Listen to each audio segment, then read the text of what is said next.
My sister Mallory displayed her new membership card like a Nobel Prize, letting the plastic catch the chandelier light while our parents beamed. They genuinely believed her access to the buffet was the family's crown jewel. They glanced at me with that familiar pity, asking about my small charity project. I simply smiled and placed a heavy cream envelope on the table, bearing a wax seal and a royal crest. Suddenly, the country club felt very small.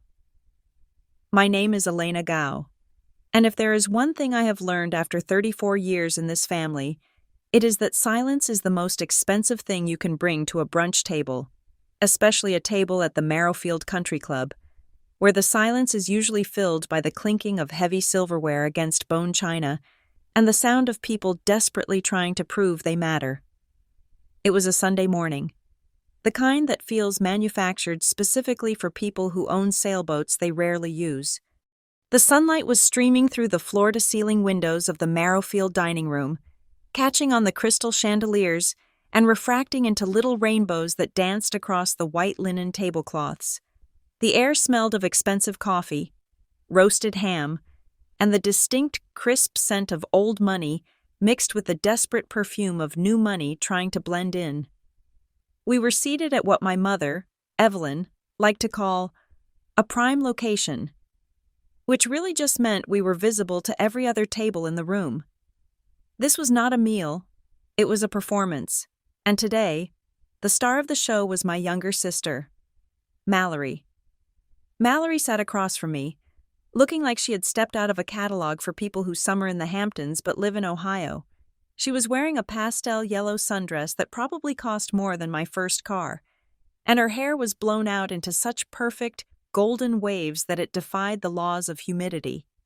But the most important accessory she was wearing wasn't her diamond studs or her watch.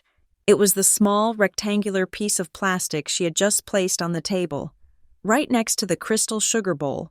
It was her new full voting membership card for the club. She nudged it slightly with her manicured fingernail, angling it so it caught the overhead light. The gold embossing shimmered. "It honestly feels a little heavy," Mallory said, laughing a sound that was light and airy and completely practiced.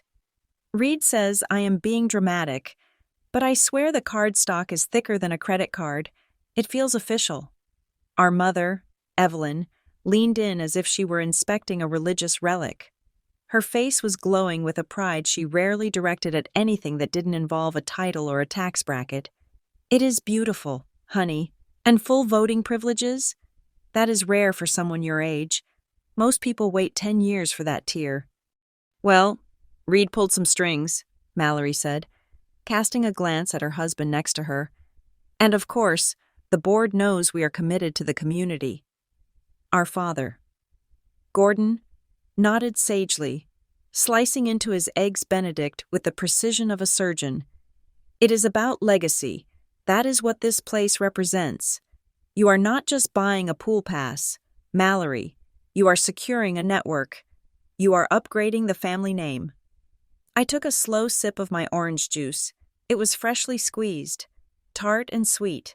I focused on the taste to keep my face neutral. Upgrading the family name.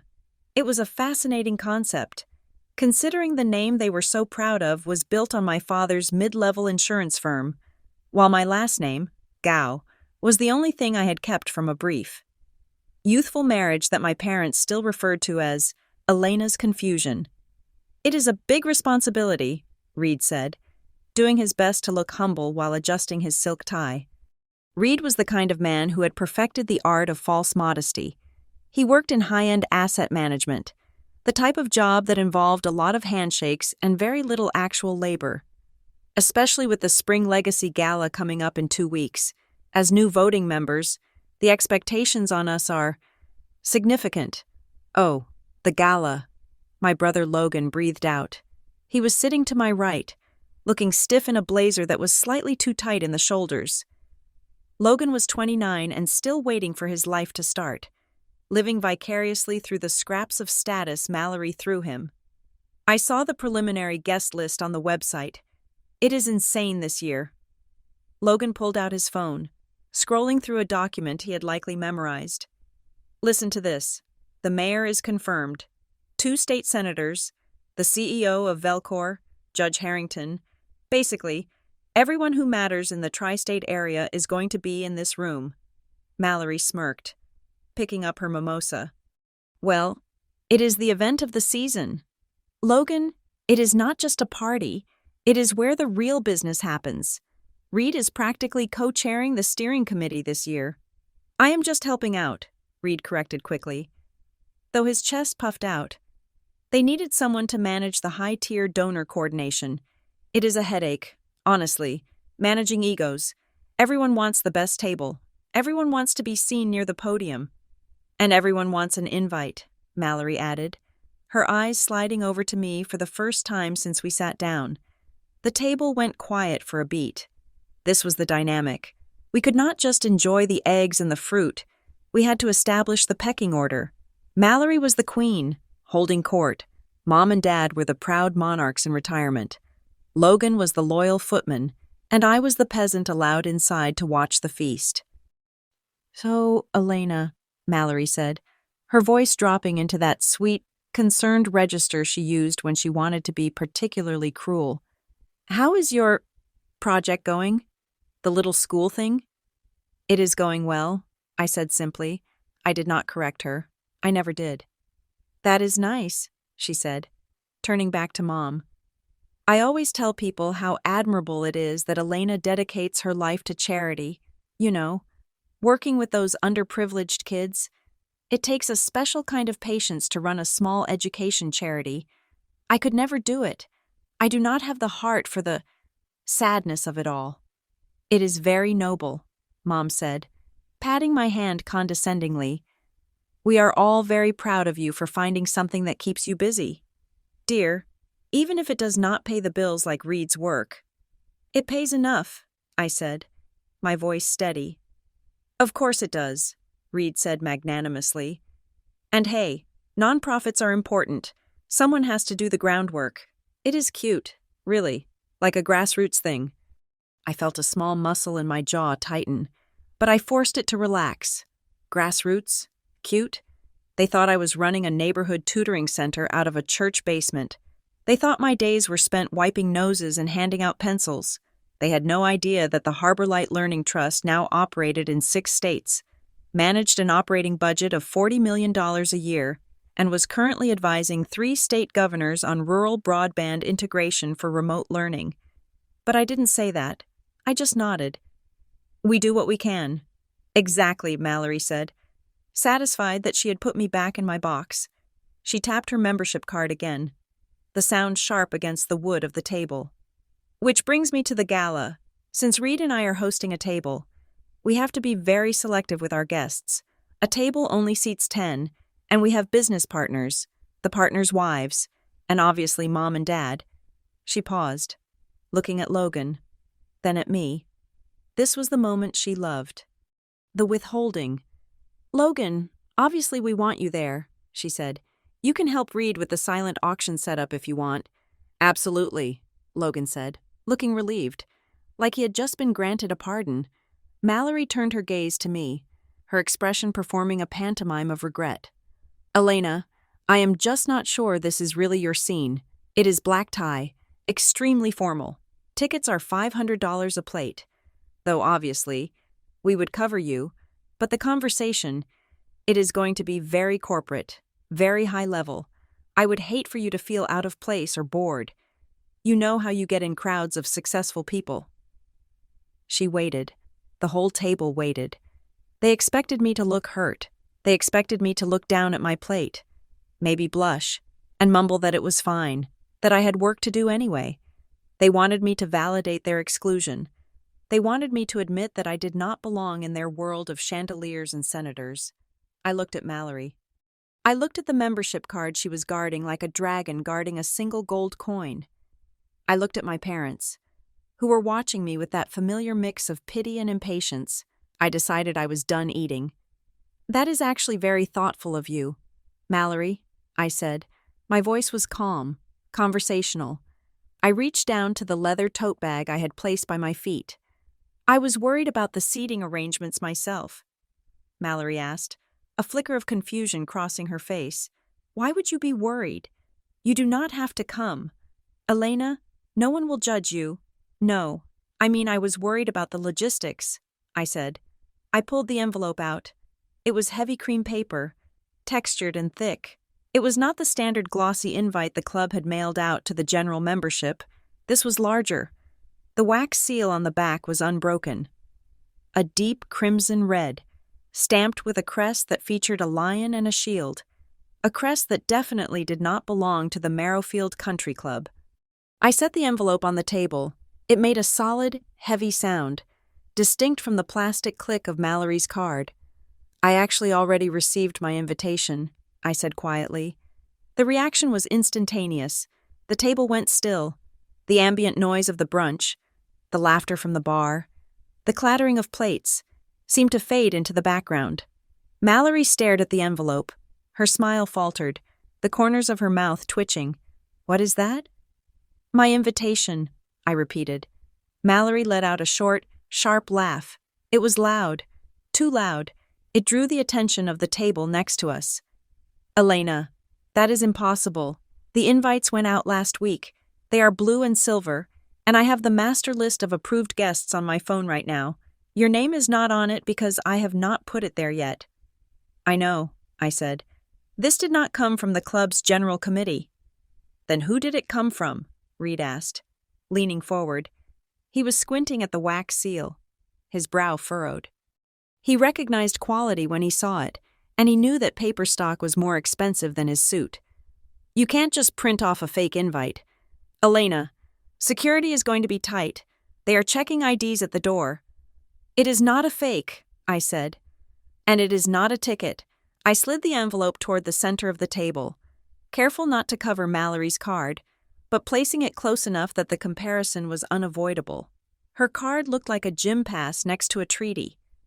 I am not attending as a guest of the club, I explained, my voice level and devoid of any smugness, which I knew would infuriate them more. I am attending as a guest of the Gala Council. The council? Logan asked, blinking. You mean the board of directors? Why would they invite you? No offense. Elena. But they only invite major donors or VIPs, people who have donated over $10,000. I didn't answer him directly. Instead, I tapped the corner of the envelope.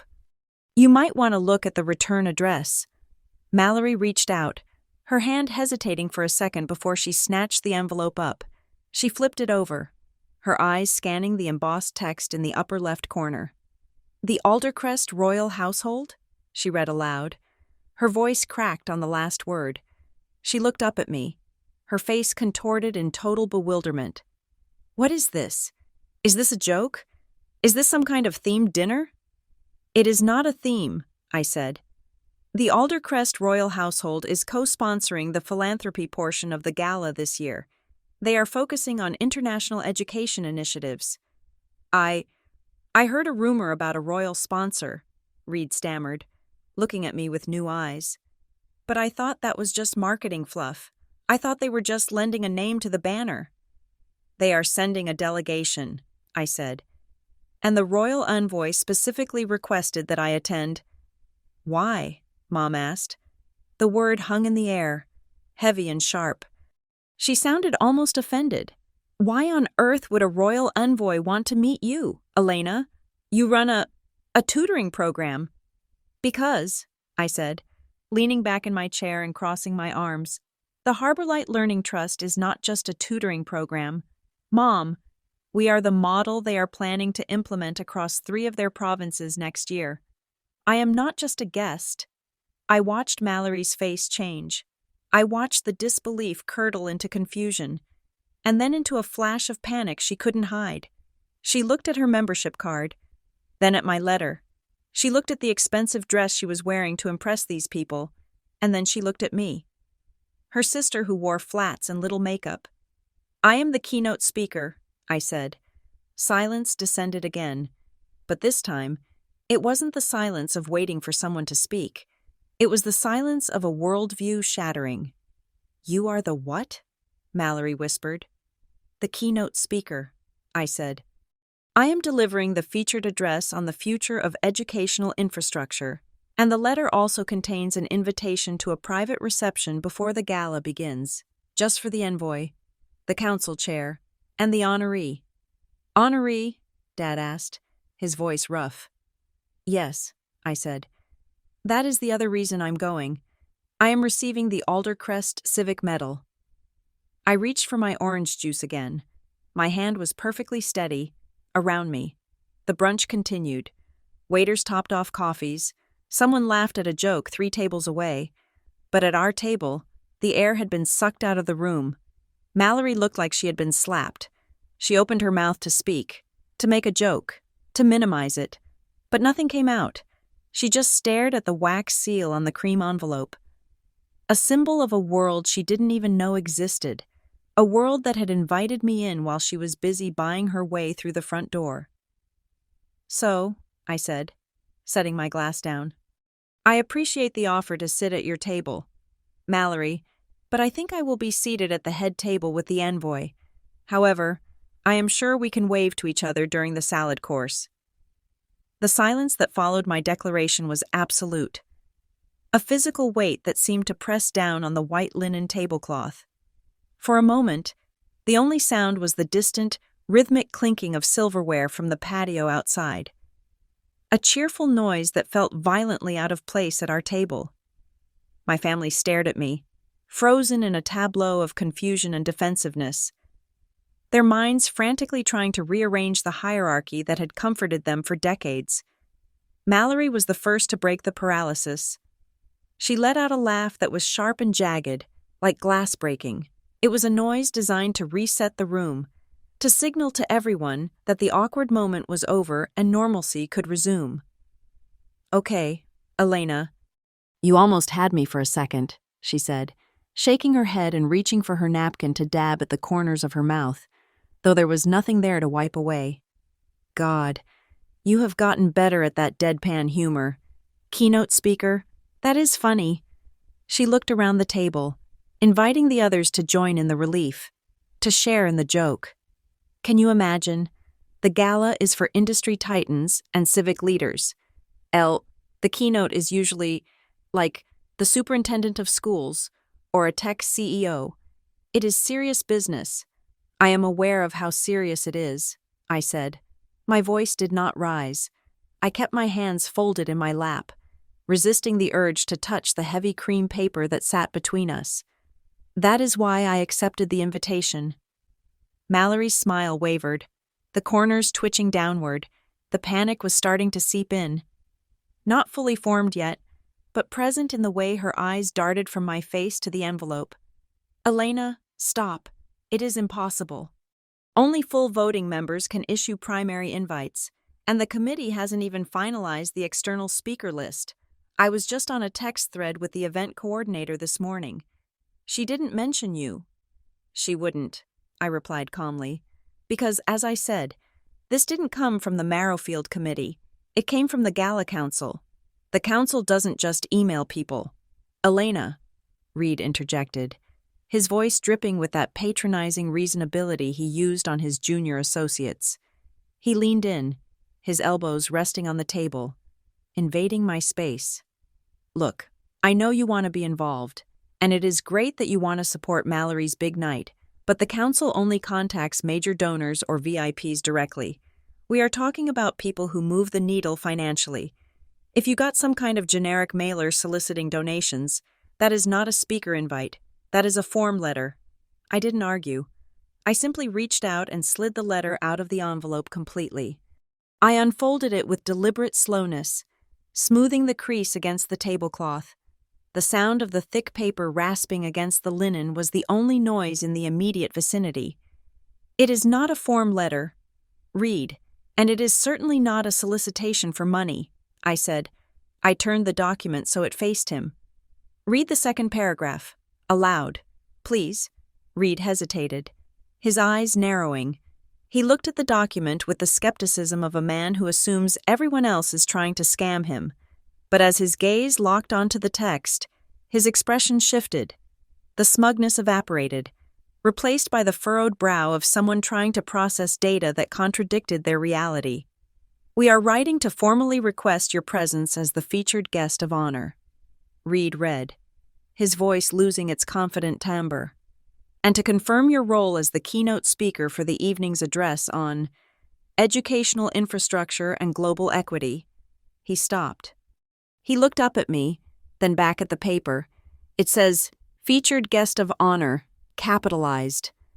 Keep reading, I said softly. The part about the reception. Reed swallowed. You are cordially invited to a private pre-gala reception with the Royal Envoy of Aldercrest to discuss the integration of the Harbor Light model into the upcoming Royal Initiative. Mallory snatched the letter from Reed's hands. She didn't read it so much as attack it with her eyes, scanning the page for the flaw, the loophole, the indication that this was a prank. Her fingers gripped the edges of the paper so tightly I worried she might crinkle the letterhead. Aldercrest? She muttered, her voice thin. This is the royal crest. I thought that was just a marketing graphic. It is the official seal of the royal household, I corrected her. If you look at the bottom, you will see the co-signature from the royal chamberlain. They are the ones who requested the council add me to the program. The country club had to comply if they wanted to keep the royal sponsorship. Mallory looked up, and for the first time in her life, she looked at me with genuine fear. It wasn't physical fear. It was the terror of social displacement. She had spent weeks building this gala up as her debutante ball, her coronation as a serious woman of society.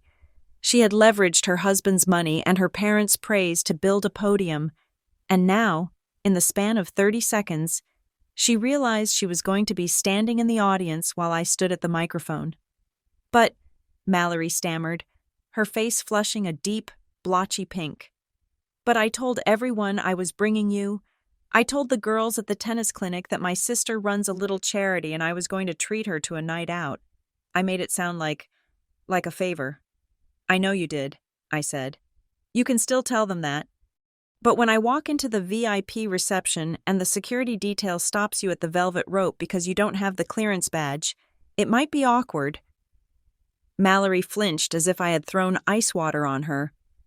She looked at Reed for backup, but Reed was still staring at the letter, his mind clearly calculating the implications of a direct line to a royal household.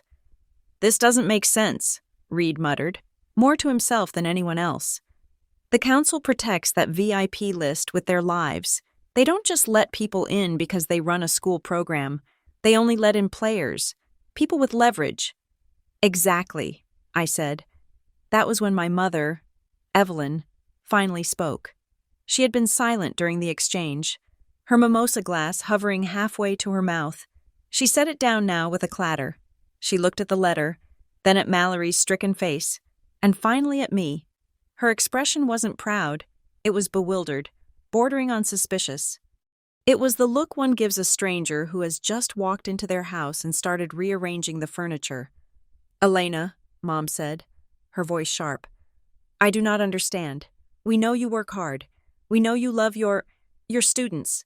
But this letter is talking about global equity and infrastructure. It is talking about you like you are some sort of executive. She paused, searching my face for an answer I had never hidden from her, but one she had never bothered to see. But what exactly do you do? She asked. The question hung there, tragic and hilarious all at once. I was 34 years old. I had visited them for holidays, sent them birthday cards, and sat through endless dinners listening to the minutiae of Logan's dating life and Mallory's kitchen renovations. And in all that time, despite my updates, despite the newsletters I sent them that they clearly threw away, they literally did not know what I did for a living. They thought I was a tutor. They thought I spent my days helping third graders with multiplication flashcards in a dusty room somewhere. They thought my charity was a hobby, something cute and safe that kept me occupied while I failed to find a husband. I took a breath. I didn't let the hurt show. I didn't let them see that their ignorance was a wound. I just let the facts do the work. I don't teach students, Mom, I said quietly. I haven't been in a classroom in 7 years. I leaned forward slightly, resting my forearms on the table, claiming the space. I lead the Harbor Light Learning Trust, I said, saying the name with the weight it deserved, the weight it carried in boardrooms in D.C. and London, even if it meant nothing at this brunch table. It started as a tutoring network. Yes, but that was a decade ago. It outgrew your assumptions years ago. I watched them try to process the name. Harbor Light. To them, it was just a word. To the Department of Education, it was the gold standard for rural integration. We are not a local charity, I continued, my voice steady and precise. We are a multi-state education infrastructure nonprofit. We don't just buy books. We build the digital pipelines that allow rural districts to access federal funding. We design teacher training curriculums that are currently being used in 400 districts across the Midwest. Last year alone, we managed over $50 million in grant funding and operational assets. Logan dropped his fork. It hit his plate with a loud clang. $50 million? He whispered. You manage $50 million? The trust manages it, I corrected him. I just direct where it goes. And right now, the royal household of Aldercrest is interested in our model because they have a displaced student crisis in their northern provinces, and they want to know how we scaled our remote learning hubs so quickly without losing quality control. I looked at Reed. That is why they contacted me. Reed, not because I'm a donor. I am not paying to be at that gala. I am the reason the royal envoy is coming at all. They are using your country club's party as a convenient meeting ground to finalize a partnership with my organization. Reed looked pale. He was a man who understood power dynamics, and he had just realized that he was sitting at the kids' table. He looked at the guest of honor text again, and I could see the wheels turning. The realization that the major donors he was so desperate to impress were coming to hear his sister-in-law speak. Mallory sat back in her chair, looking small. The sunlight catching her diamond earrings suddenly seemed less like a sparkle and more like a glare. She looked at her membership card, then at my letter. So, she whispered, her voice trembling. So you are not sitting with us? No. Mallory, I said, picking up my orange juice and finishing it. I don't think I will be. The waiter returned to refill the water glasses, the ice cubes clinking against the crystal with a cheerful indifference that contrasted sharply with the suffocating tension at our table. I watched the water rise in my glass, clear and distorting the tablecloth underneath, and realized that for the first time in years, I was not shrinking. I was expanding to fill the space I had actually earned.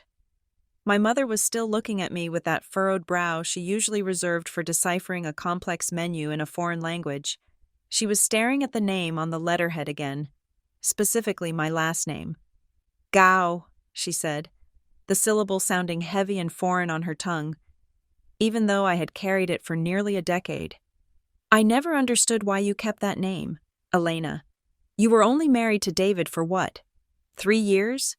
It confuses people. They expect someone exotic, and then you walk in. There is nothing mysterious about it. Mom, I said, keeping my tone mild.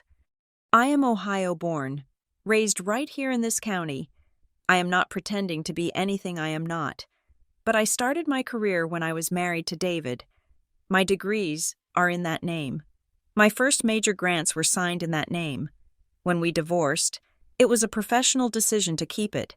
Changing it back would have meant erasing 5 years of established credibility. Well, it is confusing, she insisted, smoothing her napkin. People ask me about it. They ask if you moved to Asia. And you could tell them I live 20 minutes away in the city, I replied. If you knew what I was doing there. We know what you do, Dad interrupted, his voice blustery, trying to regain control of the narrative. You run the learning center, the Harbor Light thing. You help kids who fall behind in reading. It is noble work. Elena, we have always said it is noble. It started as a tutoring network, I corrected him, and I let my voice drop into the register I used for board meetings. Clear, resonant, and brooking no interruption. That was 12 years ago. Dad, we were operating out of a leased basement in a community center. That is the version of my life you have frozen in your mind. But Harbor Light hasn't been a tutoring network since the second year. I looked around the table, making eye contact with each of them. Mallory was picking at a loose thread on the tablecloth, refusing to meet my gaze. Reed was staring at me like I was a stock he had accidentally shorted. Harbor Light is an infrastructure organization, I explained, breaking it down into the pieces I usually reserved for grant committees. We realized early on that tutoring doesn't matter if the students don't have internet access at home to do the homework, so we pivoted. We became a multi-state nonprofit focused on closing the digital divide in rural communities. Broadband?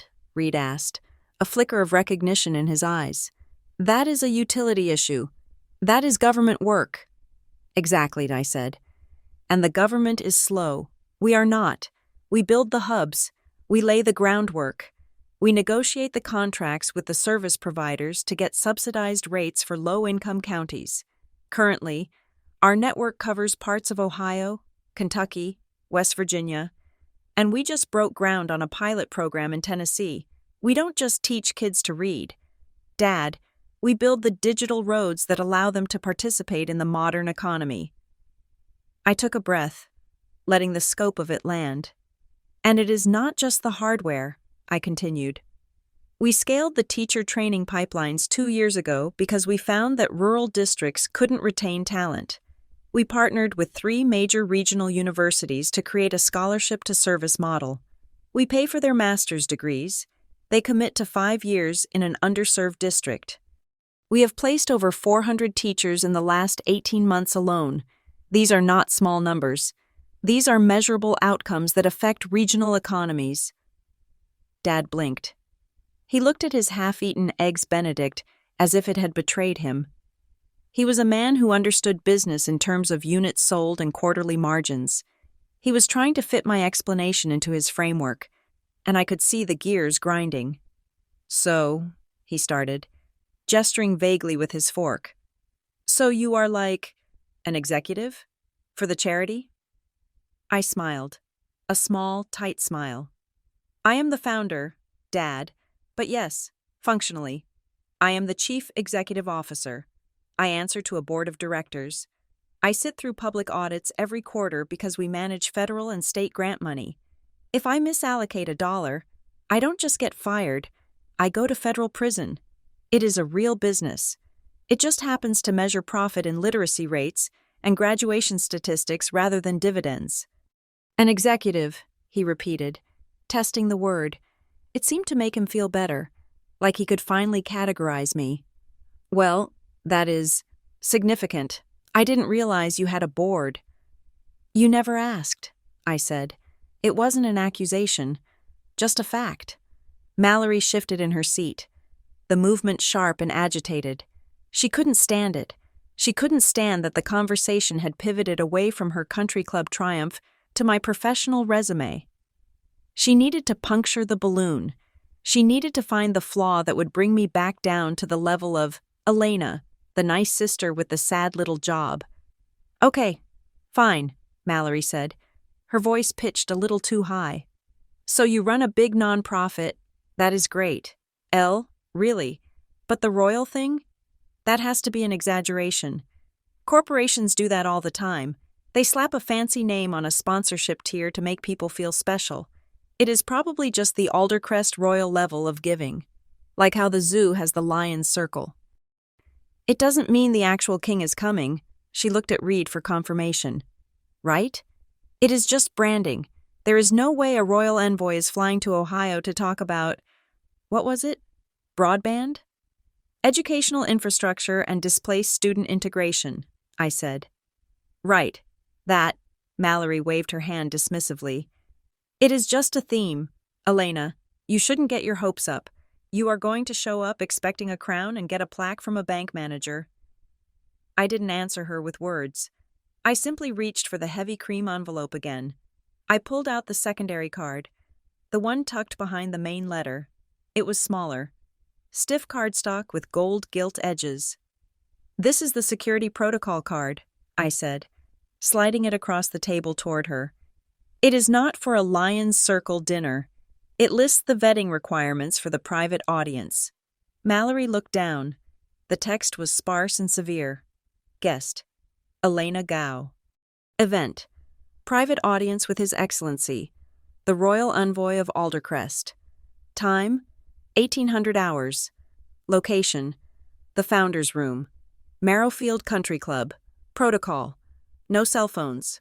Professional photography by official press pool only. Formal business attire or black tie. The Founders Room? Reed choked out.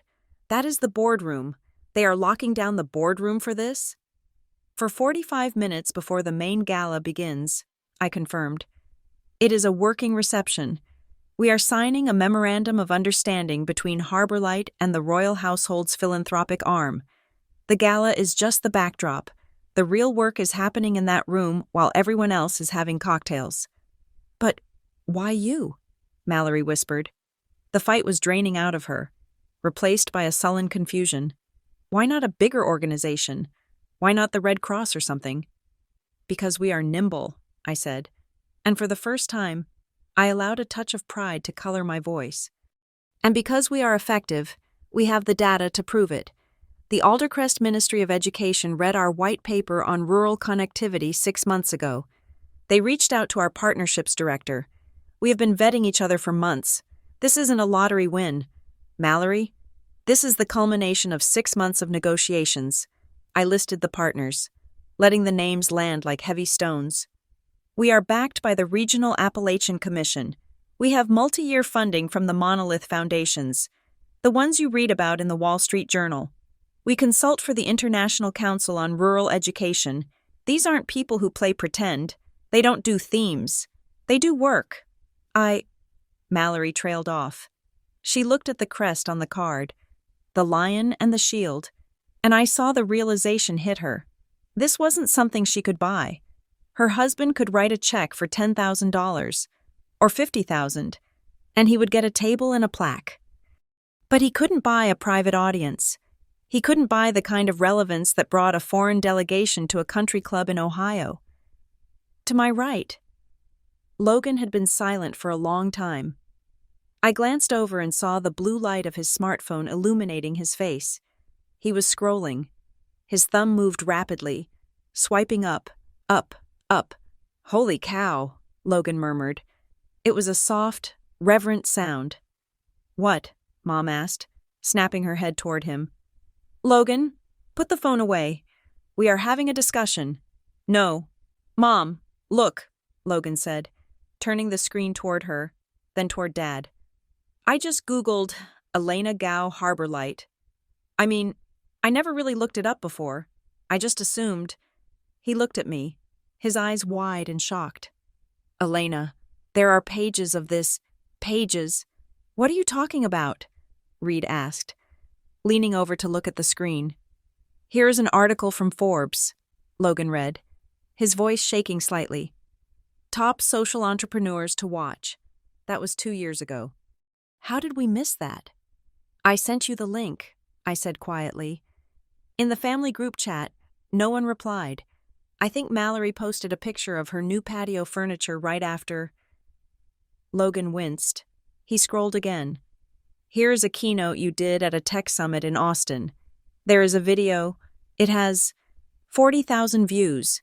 He looked up at me, and his face was pale. It wasn't fear. It was the vertigo of realizing you have been standing next to a skyscraper and thinking it was a lamppost. And this one, Logan said, pointing to a headline. The Guardian? The woman rewiring rural America. That is you. That is your face. Dad grabbed the phone from Logan's hand. He adjusted his reading glasses. Squinting at the small screen, he stared at the photo of me, a professional headshot, looking confident and serious in a blazer, and then he looked at the headline, The Woman Rewiring Rural America. He read aloud. He sounded breathless. Gordon. Look at this, Mom whispered, leaning over his shoulder. She is standing with the governor in this picture.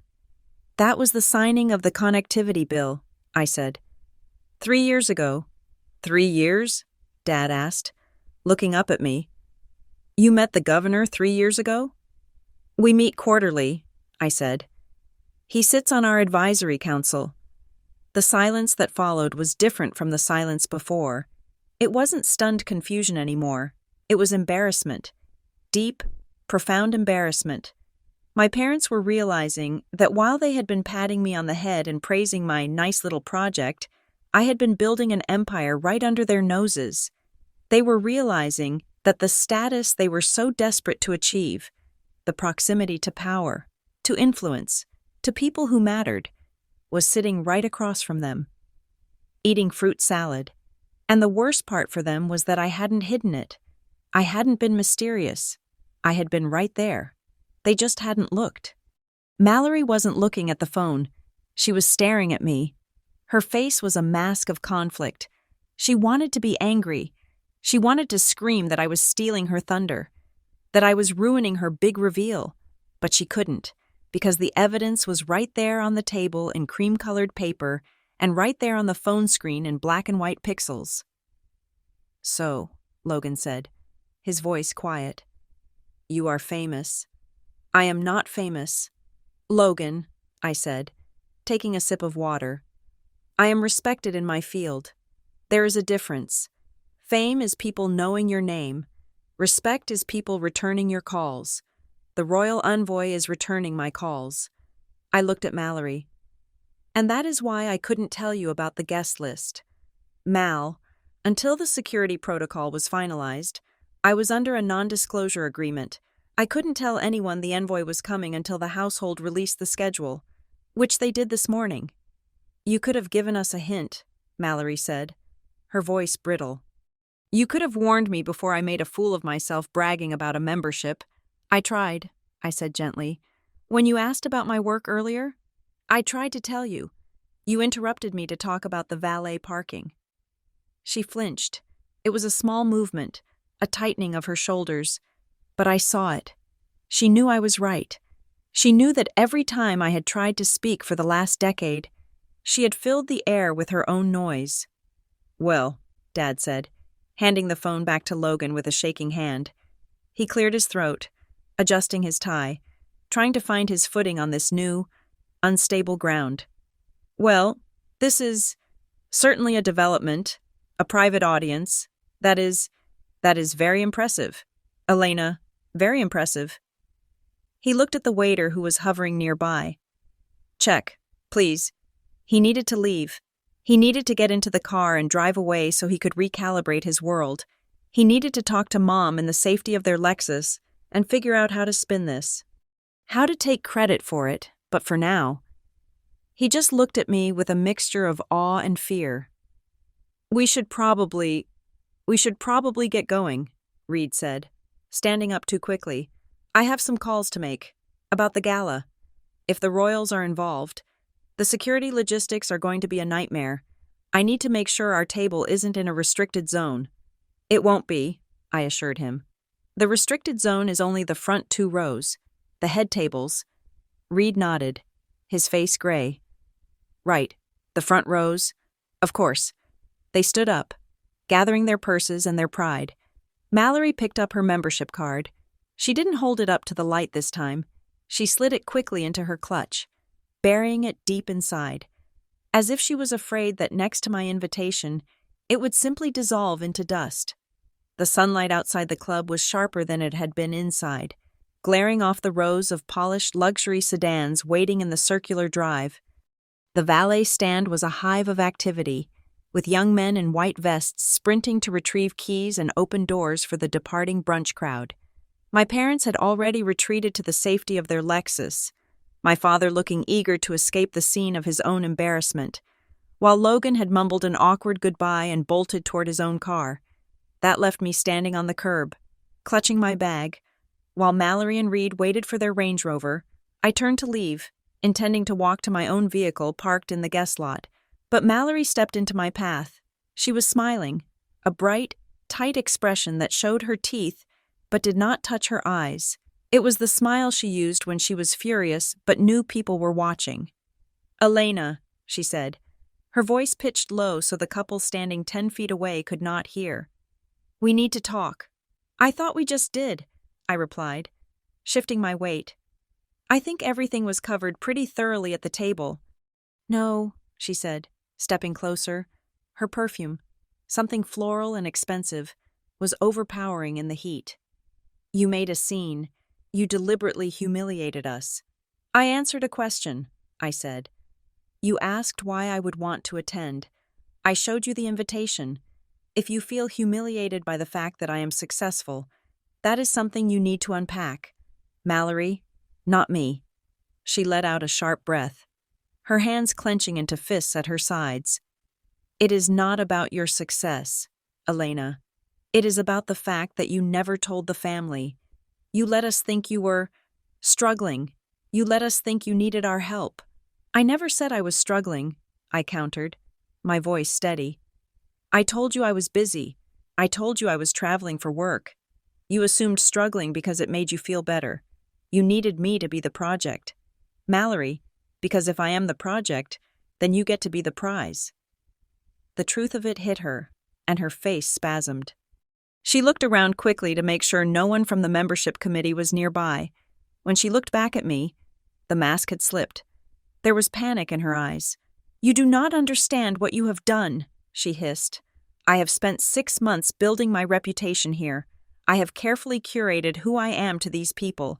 When they ask about my family, I tell them the truth as I saw it. I told them my sister is a sweet, quiet woman who works with kids. I told them you mean well, but you are simple, not simple in the head, but simple in ambition. She paused, swallowing hard. I painted a picture of you, Elena, a charitable, small-scale saint, someone harmless. And now? I asked. Now? She let out a dry, mirthless laugh. Now you are going to walk onto that stage as a keynote speaker with a royal delegation. You are going to talk about millions of dollars in infrastructure. And everyone in that room, the board, the committee, the women I am trying to impress, is going to look at me and wonder why I lied to them. They are going to wonder why I didn't know my own sister was a power player. She leaned in, her voice trembling. You are not just succeeding. Elena, you are making me look like a fraud. I won't be the success story of the gala anymore. I will just be the keynote speaker's sister, the one who didn't know anything. It was a staggering admission of narcissism, but I almost appreciated the honesty. She wasn't worried about my relationship with the family. She was worried about her market value in the Marrowfield social economy. Before I could respond, Reed stepped up beside her. He placed a hand on the small of her back. A gesture that looked supportive but felt restraining. He gave me a nod that was all business, the kind he gave opposing counsel before a deposition. Elena, he said, his voice smooth and controlled. Mallory is upset, and she is not articulating this well, but there is a valid concern here about messaging. Messaging, I repeated flatly. We are a family. Reed, not a PR firm. In this town, there is no difference, Reed said. He checked his watch, a reflex to show he was busy even when he wasn't. Look, we are obviously happy for you. It is a big opportunity, but we need to make sure the evening flows correctly. This is Mallory's debut as a voting member. It is a significant milestone for us. We have investors at our table. He paused, looking me up and down, assessing me like a liability he needed to mitigate. I think it would be best if we coordinated on your remarks, he said. I can help you draft them. We should keep it light, emotional. Focus on the individual stories of the children you help. People love that heartstring stuff, but let's avoid the heavy numbers or the policy talk. It can be dry, and frankly, it might overshadow the celebratory nature of the event. We don't want to bore people. I stared at him. He was trying to edit me. He was trying to sand down the edges of my career until it fit back into the box they had built for me. He wanted me to go up there and tell a tearful story about a little boy who learned to read, so that afterward he could pat me on the head and tell his investors that I was doing God's work, while he remained the serious businessman in the room. Read, I said, and I let my voice drop to absolute zero. I am not speaking at a Rotary Club lunch. I am speaking to a royal envoy and the state leadership. I am not going to tell bedtime stories to protect your ego. I am going to talk about structural inequity and the economic impact of educational neglect, and I am going to use every single number necessary to prove my point. Reed's jaw tightened. I am just trying to help you read the room. Elena, these people are here to party, not to be lectured. Then they should not have invited me, I said. But they did, and I am not shrinking my work so that you two can feel taller. The valet pulled the Range Rover up to the curb. Reed glared at me, his face flushing a dull red. He wasn't used to being told no, certainly not by his wife's quiet sister. Fine, he said, opening the car door for Mallory. Do it your way, but don't expect us to bail you out if you bomb. Mallory got into the car without looking at me. As they drove away, I saw her furiously typing on her phone. I stood there for a moment, watching the taillights disappear, feeling a strange mix of exhaustion and clarity. They weren't just annoyed, they were threatened, and people who feel threatened rarely play fair. I found out exactly how unfair they were willing to play 2 days later. It was Tuesday morning, and I was in my office at the Harborlight headquarters in downtown Cincinnati. The office was a converted warehouse, open plan and buzzing with the energy of 40 staff members preparing for the quarter-end audit. My desk was covered in grant applications and impact reports, the kind of dry work Reed thought would bore people. My assistant, Sarah, knocked on my glass door. She looked confused. Elena, she said, I have a call on line 2. It is a Ms. Holloway. She says she is the events director at Marrowfield Country Club. I paused, my pen hovering over a signature line. Did she say what it is regarding? She said it is urgent, Sarah said. Something about verification. I picked up the phone. This is Elena Gao. Ms. Gao. The voice on the other end was professional but strained, like someone who was trying to handle a delicate situation without leaving fingerprints. This is Janice Holloway from Marrowfield. I am managing the logistics for the Spring Legacy Gala. Yes, Janice, I said. We exchanged emails regarding the AV requirements yesterday. Is there a problem with the slide deck? No, the technical aspects are fine, she said. She hesitated. Ms. Gao, this is awkward, but I have received a directive from the club's board this morning. We are conducting a secondary review of all external speakers. It is a new security policy. A security policy requires you to review speakers who have already been vetted by the royal household, I asked. That seems redundant. It is not just security, Janice admitted, her voice lowering. Ms. Gao, I am going to be direct because I admire your organization. We received a tip. A formal concern was raised by a voting member regarding the accuracy of your bio. I went very still. What kind of concern? The member suggested that there might be some inflation of credentials, Janice said, clearly uncomfortable, specifically regarding the nature of your relationship with the royal envoy. The implication was that perhaps the invitation was misunderstood, or that the connection was overstated for personal reasons. The board is worried about embarrassment. They want to make sure the envoy is actually expecting you in that capacity. I closed my eyes. It was so petty, and yet so precise. They hadn't accused me of lying outright. They had just whispered a question. They had planted a seed of doubt. Does she really know them? Is she crazy? Is she making this up to impress her family? If the club panicked, they would pull me from the program to avoid a potential scene. They would replace me with a safe local politician, and Mallory could go back to being the star. It was a move designed to protect the status quo. It had Reed's tactical fingerprints all over it, and Mallory's desperation. Ms.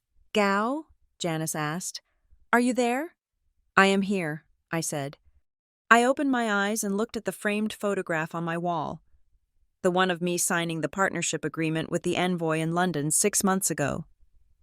Janice, who raised this concern? I asked, though I knew the answer. You know I cannot disclose member communications, she said. Of course, I said. Well, let me save you some time. You do not need to verify anything with me. I am a third party. If you have doubts about the royal envoy's schedule or his guests, you should speak to his office directly. We have tried to reach out through general channels, but I will forward you the direct contact information for the envoy's chief of staff," I interrupted. "His name is Sir Arthur Pendleton.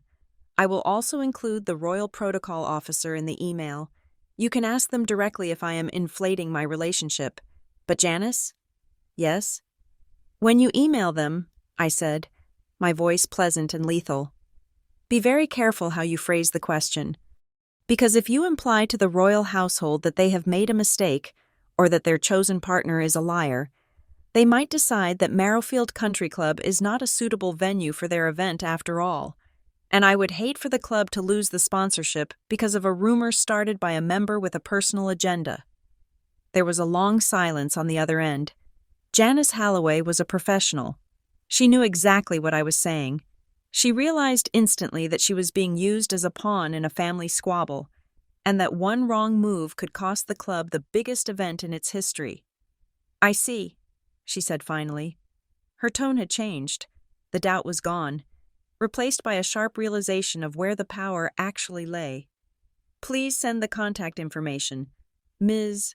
Gao, I will handle the board, and I apologize for the interruption." "No apology necessary," I said. "I know how tricky family memberships can be." I hung up the phone. My hand was shaking slightly, not from fear, but from adrenaline. They had tried to cut my legs out from under me. They had tried to use the club's bureaucracy to silence me because they couldn't control me. I pulled up my email client. I typed out the message to Sir Arthur, copying Janice. I kept it brief and professional, simply introducing them so they could coordinate final security details for the keynote address. I hit send. Reed and Mallory had made a critical error. They thought this was a social game. They thought it was about who sat at the best table and who knew the most people in the dining room. They didn't realize that in my world, we didn't play games, we kept receipts, and by forcing the club to verify me with the royal household. They hadn't exposed me as a fraud. They had just forced the club to get official confirmation that I was the most important person in the room. I leaned back in my chair. The battle lines were drawn. They wanted a war? Fine. But they had brought a country club membership to a diplomatic summit. They had no idea what was about to happen. 3 days after I quietly threatened the Marrowfield events director with an international diplomatic incident. The physical proof of my standing arrived. It did not come in the regular mail, and it certainly did not come via the club's standard newsletter distribution list. It arrived by private courier at my parents' house on a Thursday evening. I was only there because my mother had insisted on a family strategy dinner to discuss the logistics of the gala. In her mind, the event was a military campaign, and she needed to coordinate our outfits, arrival times, and photo opportunities to ensure maximum social impact. We were sitting in the living room, Reed nursing a scotch and looking sullen, Mallory flipping through a bridal magazine for inspiration on hairstyles, and my father lecturing Logan on the importance of a firm handshake. When the doorbell rang, the house went quiet. It was 7 o'clock at night. Couriers did not usually ring the bell this late unless it was urgent. My mother answered the door, and we heard a low murmur of conversation, the sound of a digital scanner beeping, and the heavy thud of the front door closing. She walked back into the living room, holding a thick, rigid packet. It was slate gray, sealed with security tape, and the return address was not a local street. It was an international diplomatic pouch code. "It is for you, Elena," she said, her voice sounding strange. She held it out like it might bite her. I had to sign for it. The man said it required a biometric confirmation, but since I am a resident, he accepted my ID. I took the packet. It was heavy. I broke the seal and slid the contents onto the coffee table. If the first invitation at brunch had been a warning shot, this was the heavy artillery. It wasn't just an invitation. It was a briefing dossier. The paper was thick, cream-colored, and embossed with the aldercrest royal crest in gold leaf that caught the lamplight. There was a personalized letter from the royal chamberlain. A schedule of events printed on cardstock. and a set of laminated security badges with my photo, a photo they had pulled from my official Harbor Light press kit. "What is all that?" Mallory asked. She had lowered her magazine, eyeing the spread on the table with a mixture of jealousy and hunger. "It is the protocol packet," I said, picking up the schedule. "The royal household doesn't just show up to a party. Every minute of their itinerary is scripted." I scanned the document. It was even more detailed than I had expected. 1700 hours. Arrival of the royal envoy via private detail. 1730 hours. Security sweep of the founder's room. 1800 hours. Private reception for the honoree and signatory partners. "Honoree?" Reed asked. He had walked over from the bar, peering over my shoulder. "I thought you were just the speaker. Speakers aren't honorees. They are hired help." I ignored the insult. I picked up the second document in the stack. It was a formal notification, printed on vellum. "I am not just speaking, Reed," I said, reading the text to ensure I had it right. "According to this, the reason the envoy is attending the gala personally, rather than sending a deputy, is to present an award." "An award?" Mom asked. She sat down on the edge of the sofa, her hands fluttering nervously in her lap. "What kind of award? Like a certificate?" "No, Mom," I said. "The Aldercrest Civic Medal for Educational Innovation." The room went silent. My mother reached out and took the vellum sheet. She read the line, then she blinked, adjusted her reading glasses, and read it again. She looked at the words as if they were written in a language she didn't speak. To her, awards were things you got for having the best roses in the garden club or for serving on the hospital auxiliary board for 10 years. The idea that her daughter, the one she told her friends was finding herself, was receiving a state-level honor from a foreign government was simply not computing. "But," she started, then stopped. "But it says here, it is for service to the global community. Elena, you work in Ohio. Our model is global." "Mom," I said, trying to keep the exhaustion out of my voice. "The pilot program we designed for rural broadband is being adopted by the Aldercrest Ministry of Education for their northern territories. That is what the service is. We gave them the blueprint for free because we believe in open-source education.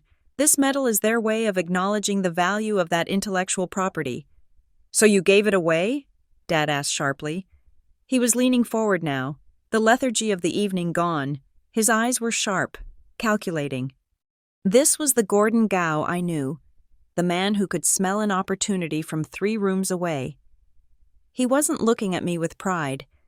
He was looking at me like I was a sudden, unexpected asset on his balance sheet. "We shared the methodology, Dad," I corrected. "We are a nonprofit. Our goal is impact, not licensing fees." "Still," Dad said, waving a hand. "This medal, who presents it? The envoy?" "Yes." "And who else is in the room when that happens?" he asked. "In this private reception." I looked at the guest list included in the dossier. The envoy, his chief of staff, the chair of the gala council. The governor has an invite pending confirmation, and 2 representatives from the International Education Fund. Dad let out a low whistle. He stood up and began to pace, a new energy taking over. "The governor," he muttered, "and the International Fund. Those are heavy hitters. Elena, do you have any idea what kind of access that is? If you are in a room with the governor for 45 minutes with no press, the things you could discuss, zoning for the firm, regulatory relief." He stopped pacing and turned to me, a smile stretching across his face. It was a smile I had seen him give to wealthy clients, but never to me. "This is good," he said, nodding. "This is very good. Now, obviously, as the honoree, you are allowed guests in the receiving line. It is standard protocol. I should be there, to support you, of course. But also, it would be good for the family name to be represented.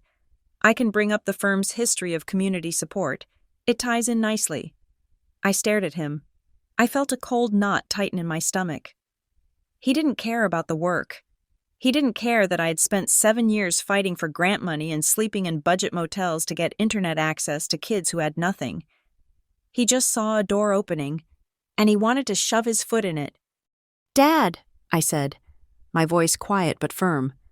"Read the protocol card, the one at the bottom." He frowned, picking up the small card I pointed to. "Strictly closed session. Principals only, no spouses, no guests. Security clearance required." "No guests," he read, his face falling. "That is ridiculous. You are the honoree. You should be allowed to have your parents there." "It is a diplomatic working session, Dad," I said. "We are signing a memorandum of understanding. It is not a cocktail party. There is no receiving line." "Well, surely you can pull a string," Reed interjected. "If you are so tight with the envoy, just tell him your father is a pillar of the community. They make exceptions for family. It is bad optics to exclude the parents." "I am not asking for exceptions," I said, looking at Reed, "because I am there to work, and frankly, I don't need the distraction of you trying to sell insurance to a foreign dignitary." "Elena," Mom gasped, "that is incredibly rude. Your father just wants to help." "Help?" I laughed. A short, dry sound. "He wants to network. There is a difference. Help would be asking me if I'm prepared for the speech. Help would be asking if I need someone to drive me so I can review my notes. Help is not trying to leverage my achievement to boost your own ego." The room went deadly quiet.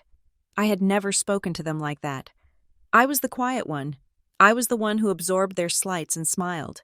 But the dossier on the table had changed the gravity in the room. I wasn't just their daughter anymore.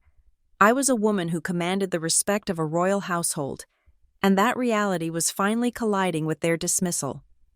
Logan, who had been sitting quietly in the corner, suddenly spoke up. "She is right. You know." We all turned to look at him. Logan was usually the peacemaker, the one who tried to smooth things over with a joke, but he wasn't smiling. He was looking at the dossier, then at me. "We have been kind of terrible about this," Logan said. He looked at Mom. "We didn't even know what she did.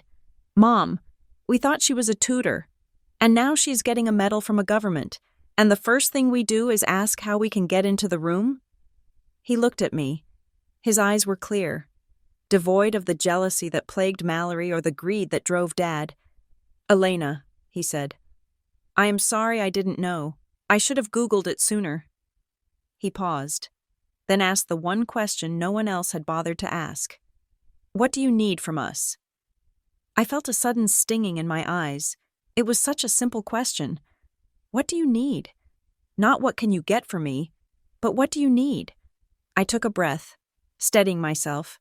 I looked at my family, my mother, clutching her pearls, my father, looking insulted, Mallory, looking terrified that her status was evaporating, and Logan, finally seeing me.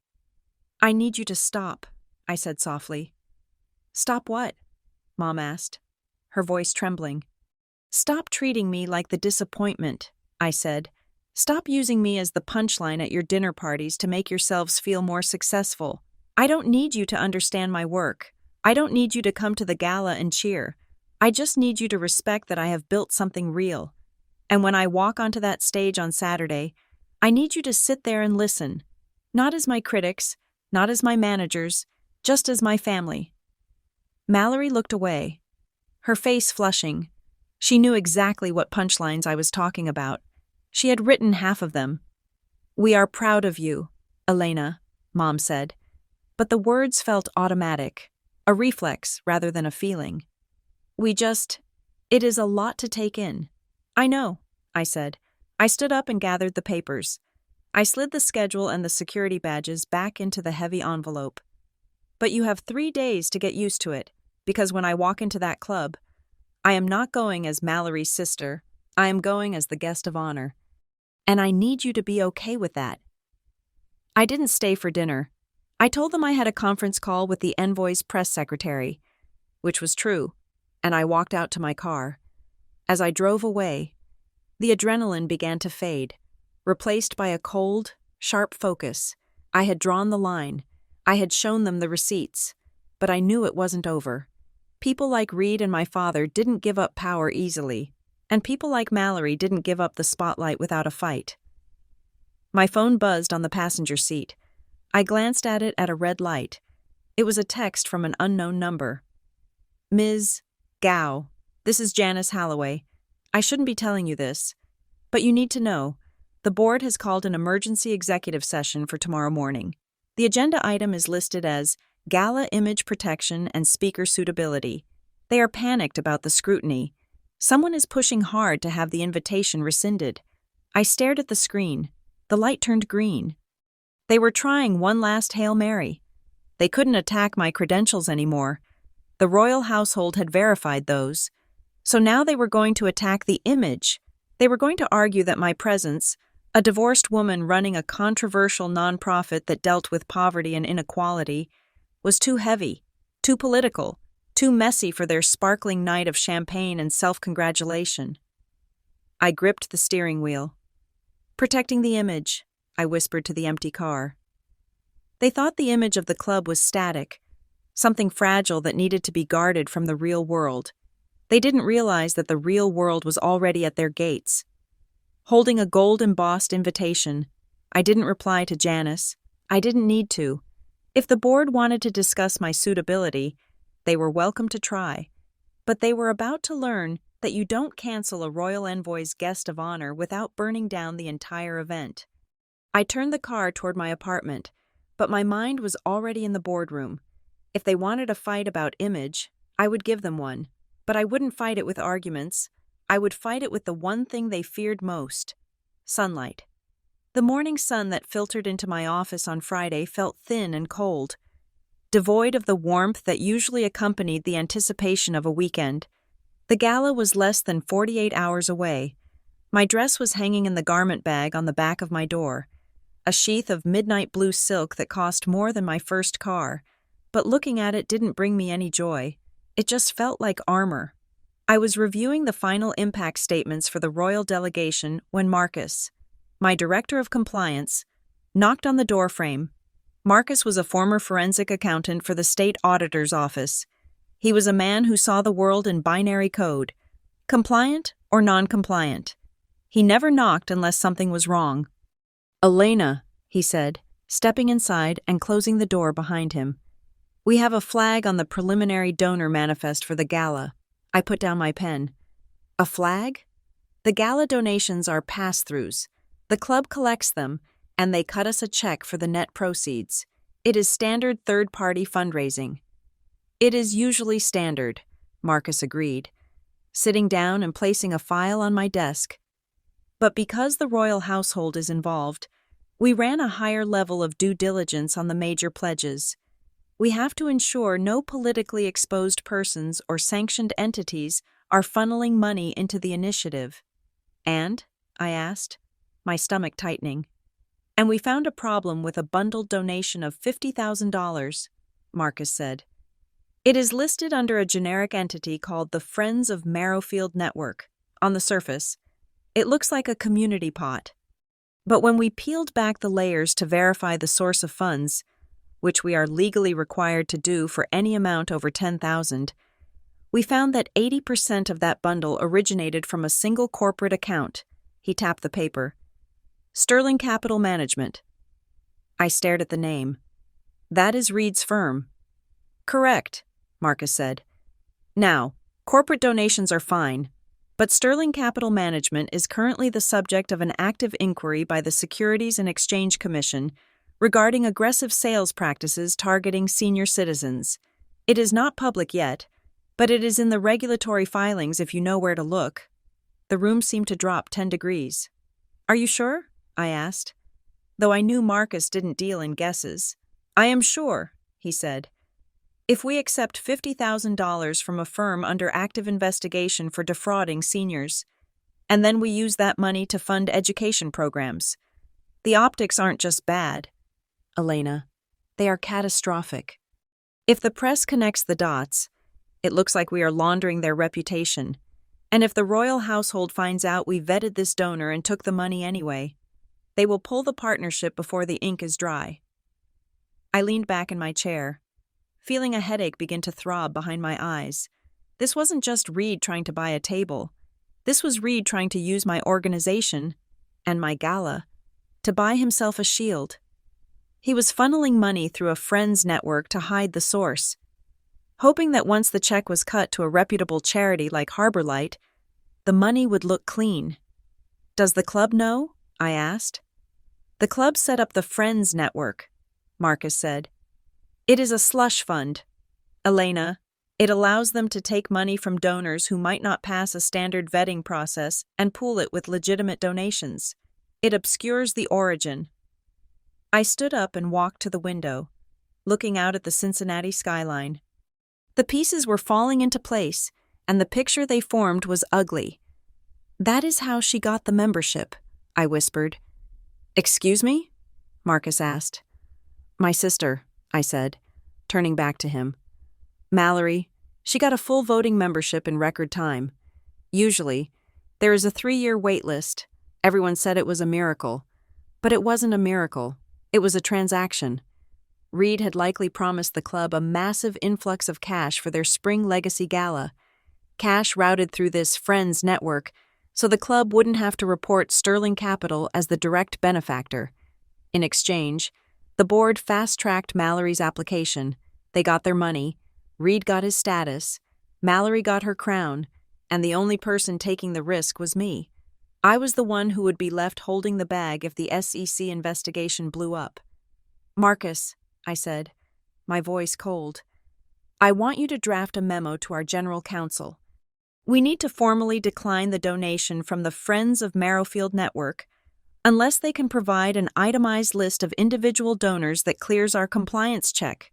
If they can't, we reject the entire bundle. That is going to blow a hole in their fundraising goal, Marcus warned. The club is going to be furious. Let them be furious, I said. I would rather be poor than indicted. I spent the next hour with our legal team, carefully constructing a response that was legally sound but politically explosive. We weren't accusing anyone of a crime. We were simply adhering to strict international compliance standards required by our royal partners. It was a bulletproof excuse. But secrets in a town like this are like water. They always find a way to leak. By 2:00, my mother was on the phone. She didn't know the details. Reed wouldn't have told her he was under investigation, but she knew the atmosphere had shifted. Elena, she said, her voice trembling with that specific frequency of maternal anxiety she reserved for social disasters. I just got off the phone with Mallory. She is hysterical. She says Reed is threatening to pull their sponsorship of the table. She says you are locking up the accounts. I am not locking up anything. Mom, I said, putting my phone on speaker so I could keep typing. I am following federal law. There are compliance issues with some of the donations. I can't sign off on them. Can't you just waive it? She pleaded. Just this once? For the family? Mallory says if Reed pulls out, they look like failures. People are already whispering. Elena, there is talk that her membership was expedited. If they don't show up big at the gala, people will think they are broke. They might be broke. Mom, I said, cutting to the chase. Or worse, I can't help them fix their finances by risking my organization's non-profit status. Why do you always have to be so rigid? She cried. It is a party, Elena. It is supposed to be a celebration. Why do you have to bring all this paperwork into it? Can't you just let your sister have her night? Please, don't start drama. I stopped typing. I picked up the phone. I am not starting drama. Mom, I said, and I felt a deep, weary anger settle in my chest. I am responding to facts. The fact is that Reed is trying to move money that shouldn't be moved.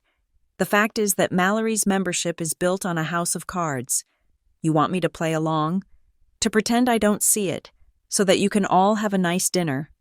But I have a fiduciary duty to my board and a moral duty to the students we serve. I am not going to launder Reed's reputation just to keep peace at brunch. You are destroying this family, she whispered. No, I said. I am just refusing to pay for its mistakes. I hung up. My hand was shaking. It is a terrible thing to realize that your parents would prefer you to be complicit in a lie rather than inconvenient with the truth. The fallout was immediate. At 4:30, my direct line rang. It was Janice Halloway, the events director at Marrowfield. She sounded like she had been crying, or screaming, or both.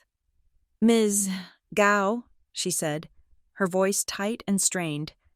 I have been instructed to relay a message from the executive board." "Go ahead." "Janice," I said. "The board feels that, given the complexities that have arisen regarding the donor manifest, and in the interest of simplifying the evening's program," she took a jagged breath, "they feel it would be best to remove the keynote address from the schedule." I didn't blink. "They are uninviting me?" "They are pivoting to a member-focused program," she recited, clearly reading from a script. "They feel that a lengthy policy speech might disrupt the flow of the dinner. They want to keep the mood light." "And the award?" I asked. "The civic medal?" "They propose that the medal be mailed to your office," Janice said. Her voice dropped to a whisper. "Elena, I am so sorry. They are panicking. Reed's lawyers called the club president. They are threatening to sue the club for defamation if the donation is rejected. The board thinks if they get rid of you, the compliance issue goes away and they can take the money." It was almost impressive how stupid they were. They thought I was the variable. They thought if they cut me out, the royal envoy would just shrug, eat his chicken, and hand over the check. They didn't understand that I wasn't the garnish on the plate. I was the reason they had a reservation. "Janice," I said gently, "did you tell them who the other signatory on the protocol agreement is?" "I tried," she said. "They wouldn't listen. They are old men. Elena, they think they own the town." "Okay," I said. "Do not resign, Janice. Stay right where you are. I will handle this." I hung up and dialed a number I had saved in my contacts under "Do not use unless emergency." It rang twice. "Office of the Royal Envoy. Sir Arthur speaking." The voice was crisp, British, and utterly unflappable. "Sir Arthur," I said, "this is Elena Gao. We have a situation with the host venue." I explained it efficiently. I didn't whine. I didn't talk about my sister or the family feud. I simply laid out the operational facts. The Marrowfield board was attempting to alter the agreed-upon schedule by removing the keynote address and the award ceremony, likely to bypass compliance checks on a donor with regulatory exposure. There was a silence on the other end of the line. It was the silence of a predator assessing a sudden movement in the grass. "I see," Sir Arthur said. His tone hadn't changed, but the temperature of the conversation had dropped to absolute zero. "So, to clarify, the local country club board wishes to cancel a scheduled appearance by His Excellency's partner organization because they wish to accept funds from a compromised source?" "That appears to be the case," I said. "And they believe they have the authority to alter His Excellency's itinerary 48 hours prior to arrival?" "They seem to believe they are simplifying the program," I quoted. "How fascinating," Sir Arthur said. "Ms. Gao, please do not worry about this any further. I will contact the club president directly." "Thank you, Sir Arthur." "Not at all. We do not look kindly on our partners being disrespected, nor do we dine in establishments that prioritize questionable accounting over integrity." He hung up. I sat in my office and waited. I didn't have to wait long. 10 minutes later, my phone rang. It wasn't Janice. It was the president of Marrowfield Country Club, a man named Mr. Henderson, who had never deigned to speak to me in the 20 years my parents had been members. "Ms. Gao," he gasped. He sounded like he was having a coronary event. "Ms. Gao, there has been a terrible misunderstanding. Has there, Mr. Henderson?" I asked, examining a cuticle. Yes, a complete miscommunication by the scheduling committee," he stammered. "I just received a call from the royal household, from the envoy's chief of staff." Oh? He indicated that, well, he indicated that if the program is altered in any way at all, the entire royal delegation will cancel their attendance effective immediately. He said, he said they would issue a press release stating that Marrowfield was unable to meet the ethical standards required for a royal visit. I could hear the terror in his voice. That kind of statement wouldn't just ruin the gala. It would destroy the club's reputation nationally. It was a death sentence. That sounds serious, I said. It is, he wheezed. Ms. Gao, we need you. We need you to speak. We need the award ceremony. Everything will proceed exactly as you planned. The donation from the Friends Network. We will return it. We will return it immediately. We don't need it. We just need the envoy to come. I am glad to hear that, Mr. Henderson, I said. But there is one more thing. Anything, he promised. Anything. The compliance checks remain, I said. My team vets every dollar that is attributed to the gala's total.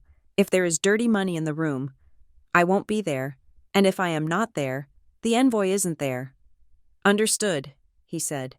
Clean money only. I will issue the directive myself. Good, I said. I will see you on Saturday. I ended the call. The office was quiet. The sun had set, and the city lights were flickering on outside. I had won, but it didn't feel like a victory. It felt like a demolition. I had just forced the club to return the money that Reed needed to save his firm and that Mallory needed to keep her membership. I had stripped them of their financial cover. When I walked into that room on Saturday, I wouldn't just be the woman they underestimated. I would be the woman who knew exactly how much they were worth, and who had decided it wasn't enough. For the first time, the power structure of Marrowfield realized the truth. I wasn't asking to be included in their club. I was the only reason the room mattered at all. And now, they were all living in my world. Saturday morning arrived with a sky the color of bruised slate. The kind of heavy, overcast gray that threatens rain but never quite delivers it. The air was thick with humidity, pressing against the windows of the Marrowfield Country Club, where the grounds crew was frantically blowing stray leaves off the arrival red carpet. I pulled my car into the circular drive at 9 o'clock sharp. I was not there to rehearse. I was not there to check the microphone levels. My team had done that at 6 in the morning. I was there to offer the Marrowfield Gala Council a way to survive the night with their dignity intact. Mr. Henderson, the club president, met me in the lobby. He looked like a man who had not slept in 2 days. His skin had a grayish cast that matched the sky, and his tie was knotted just a little too loosely, a subtle sign of an unraveling composure. Ms. Gao, he said, extending a hand that felt damp. Thank you for coming. We appreciate you making the time on such a busy day. It is necessary. Mr. Henderson, I said, my voice calm. We need to align the logistics. The Royal Envoy's security team has cleared the venue, but we need to ensure the narrative of the evening is equally secure. He nodded quickly, ushering me toward the founder's room. This was the same room where the private reception would be held later that evening, the room Reed had been so desperate to access. Now, it smelled of lemon polish and anxiety. The full gala council was waiting, 5 men and 2 women, the gatekeepers of Marrowfield society. They sat around the mahogany table with the posture of students called to the principal's office. They had spent decades believing they were the ones who decided who mattered. Today, they were realizing they were just the landlords. I didn't sit down immediately. I placed a thick leather binder on the table. It made a solid, authoritative sound.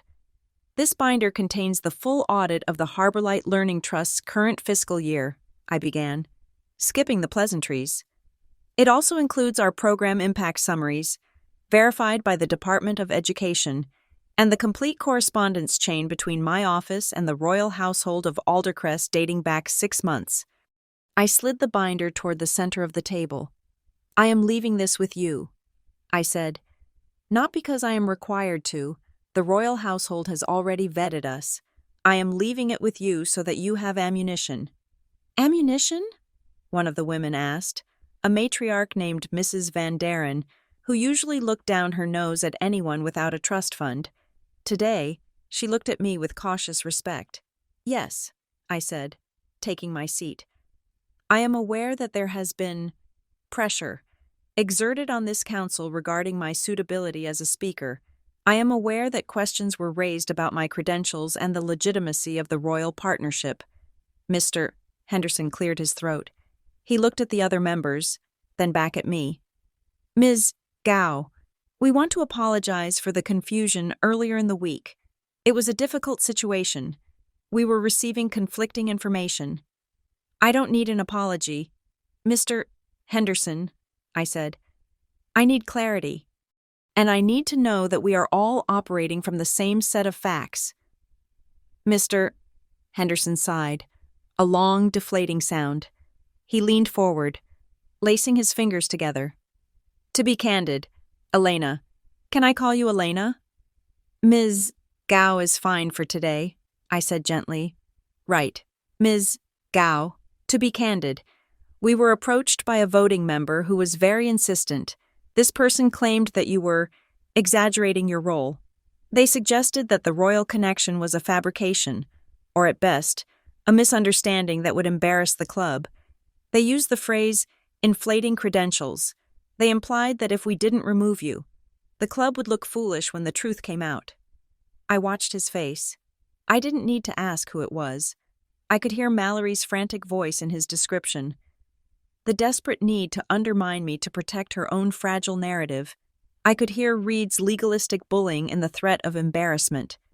"And now?" I asked. "Now we have spoken to Sir Arthur." "Mr. Henderson said, managing a weak smile, "and we realize that the only person who was going to embarrass the club was the person who tried to cancel the envoy's guest of honor." He paused, looking down at his hands. "It puts us in a very awkward position. Ms. Gao, the member in question, they are well connected, or at least, they present themselves as such." I let the silence stretch. It was a powerful tool. I didn't accuse Mallory. I didn't name Reed. I didn't need to drag my family explicitly into the mud. The mud was already on them. I was just pointing out the stain. The truth has a way of being sharp enough on its own. "Mr. Henderson," I said finally, "you don't need to manage the member. You just need to manage the standard." I opened the binder to a specific page, a summary of our transparency protocols. "Here is my proposal," I said, shifting the conversation from blame to solution. "We cannot pretend the last 48 hours didn't happen. We cannot pretend that there wasn't an attempt to route non-compliant funds through your gala. But we can pivot." "Pivot to what?" Mrs. Van Daren asked. "To integrity," I said. "Tonight, the theme is not just legacy, it is impact. When I speak, I will focus entirely on the measurable outcomes of education. I will talk about transparency. I will talk about how real philanthropy requires clean hands and clear eyes. I will frame the royal partnership as a validation of those values." I looked around the room. If the club aligns itself with that message, if you embrace the idea of high-standard vetting and ethical giving, then returning the questionable donations doesn't look like a panic move. It looks like a moral stance. You can tell your membership that Marrowfield is raising the bar to meet the royal standard. Mr. Henderson sat up straighter. I saw the light bulb go on behind his eyes. I was offering him a way to spin the disaster. I was giving him a script that made the club look elite and exclusive, rather than incompetent and corrupt. "Raising the bar," he repeated. Yes, that is good. "In honor of our royal guests, we are instituting a new standard of donor excellence." "Exactly," I said. "And as part of that excellence, you might want to quietly review your internal processes." "Internal processes?" "Your donor intake," I said, keeping my voice neutral. "And perhaps your membership approval timeline. If someone can buy a voting membership in record time using funds that are currently under regulatory review, that exposes the club to liability. If I were on this council, I would want to know how that happened, and I would want to make sure it never happens again. The room went very still. The implication landed with the weight of a gavel. I wasn't just suggesting a review. I was handing them the map to the rot in their foundation. I was telling them, without saying the words, that Mallory's membership was fruit from a poison tree. Mr. Henderson looked at me with a new expression. It wasn't fear anymore. It was the recognition one shark gives another. I think a review committee is an excellent idea, he said slowly. We should audit the fast-track approvals from the last 12 months, just to be safe. Just to be safe, I agreed. I stood up. I will see you all at 1800 hours for the reception. Please ensure the founder's room is cleared of all non-essential personnel. The envoy prefers a quiet environment. Of course, Ms. Gao, Mrs. Van Daren said, standing up as well. We are very honored to have you. Thank you, I said, and I walked out. I didn't gloat. I didn't smile until I was back in the sanctuary of my car. I had just dismantled Mallory's social standing and Reed's influence without ever raising my voice. The audit they would launch on Monday would likely freeze Mallory's membership status. The donor excellence standard would permanently bar Reed from using the club to wash his reputation. I drove toward my apartment to begin the long process of getting ready, but as I merged onto the highway, a strange feeling of melancholy settled over me. It wasn't guilt. I knew I had done the right thing. It was just the heavy realization that the people I had just outmaneuvered were my own flesh and blood. I pulled into my parking garage and turned off the engine.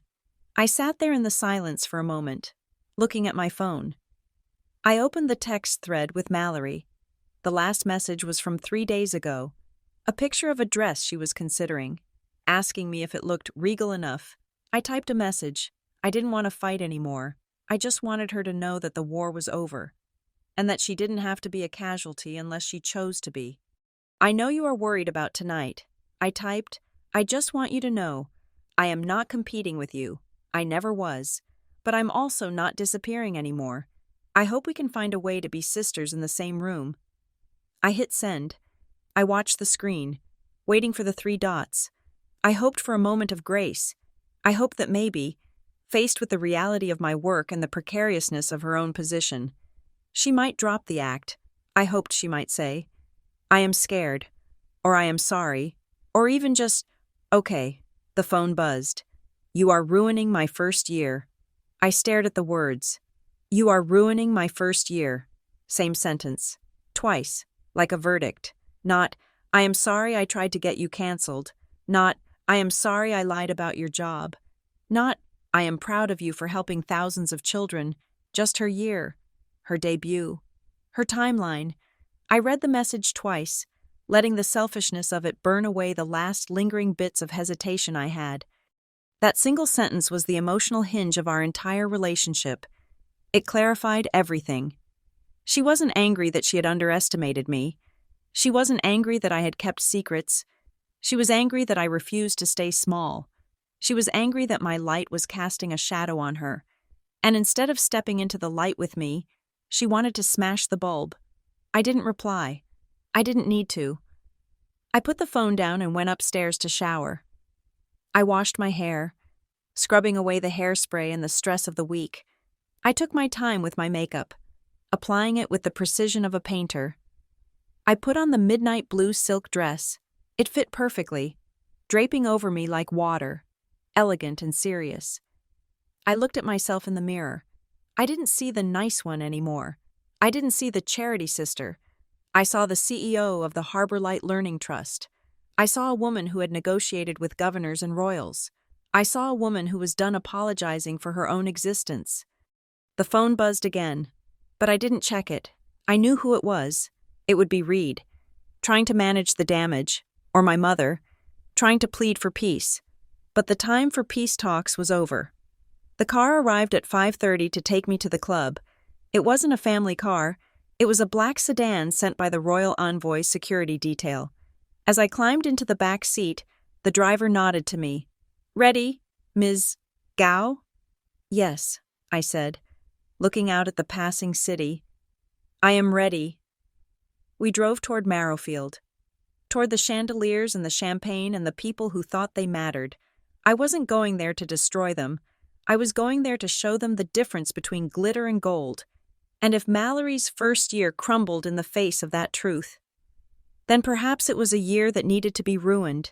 The club came into view, its windows glowing against the darkening sky. I took a deep breath. The counter move was finished. Now, the main event could begin. The week leading up to the gala became a study in human behavior, specifically the behavior of people who are watching their worldviews collapse in real time. After the arrival of the Royal Protocol dossier, the dynamic in the Gao family did not simply flip. It fractured and tried to reassemble itself into shapes that were less painful for them to look at. My father, Gordon, was the first to attempt a reconstruction. He did not come to me with an apology for 30 years of dismissal. That would have required emotional vulnerability, a currency my father did not trade in. Instead, he tried to colonize my success. He began reading about the Harbor Light Learning Trust with the obsessive intensity of a day trader shorting a stock. He called me on Wednesday afternoon, his voice booming with a forced camaraderie. "Elena," he said, "I was looking over your Form 990 filings from the last fiscal year. I see you are holding significant assets in short-term government bonds. That is smart, very conservative.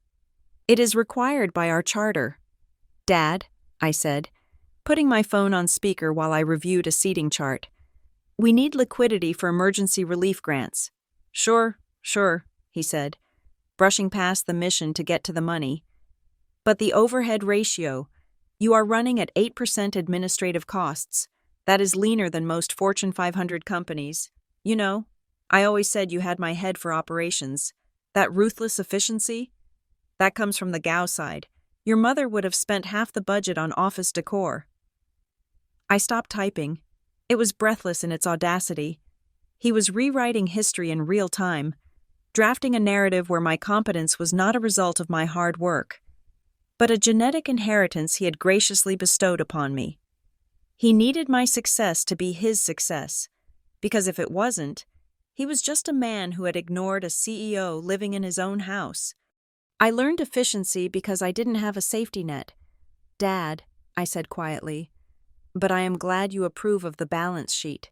I do, he said.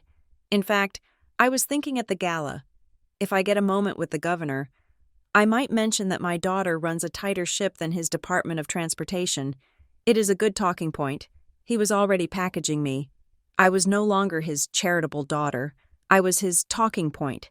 My mother's reaction was less calculated and more visceral. She could not process the numbers like Dad, so she needed to see the physical reality. On Thursday night, we held a volunteer packing session at our distribution warehouse to prepare 2,000 learning kits for a flood-affected district in Kentucky. Usually, Mom avoided my work events, claiming the warehouses were dusty and depressing. This time, she showed up. She was wearing designer jeans and loafers that cost more than my rent, looking around the cavernous space with wide, bewildered eyes. She watched the forklift drivers moving pallets of laptops. She watched the assembly line of 50 volunteers moving with military precision. She watched me stand on a crate and give a briefing on logistics and safety protocols to a room full of people who listened to me with absolute deference. She didn't say much while she taped boxes, but afterward, as we were walking to the parking lot, she stopped. "It is so big," she whispered. I honestly thought you just had a little office with some books. Elena, I didn't know you had forklifts." "We move 3 tons of materials a week." "Mom," I said. She looked at me, and for a second, the mask of the society matron slipped. "You built this? By yourself?" "I had help," I said.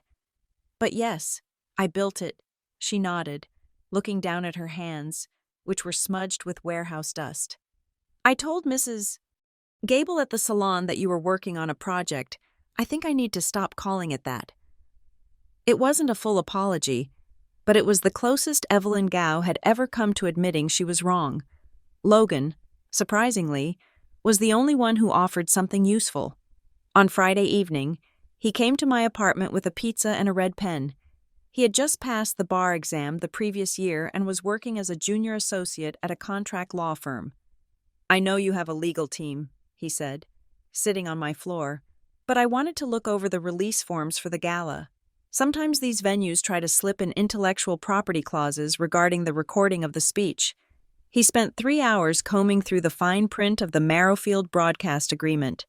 Around 9 o'clock, he circled a paragraph. "Here," he said, pointing with a slice of pepperoni pizza in his other hand.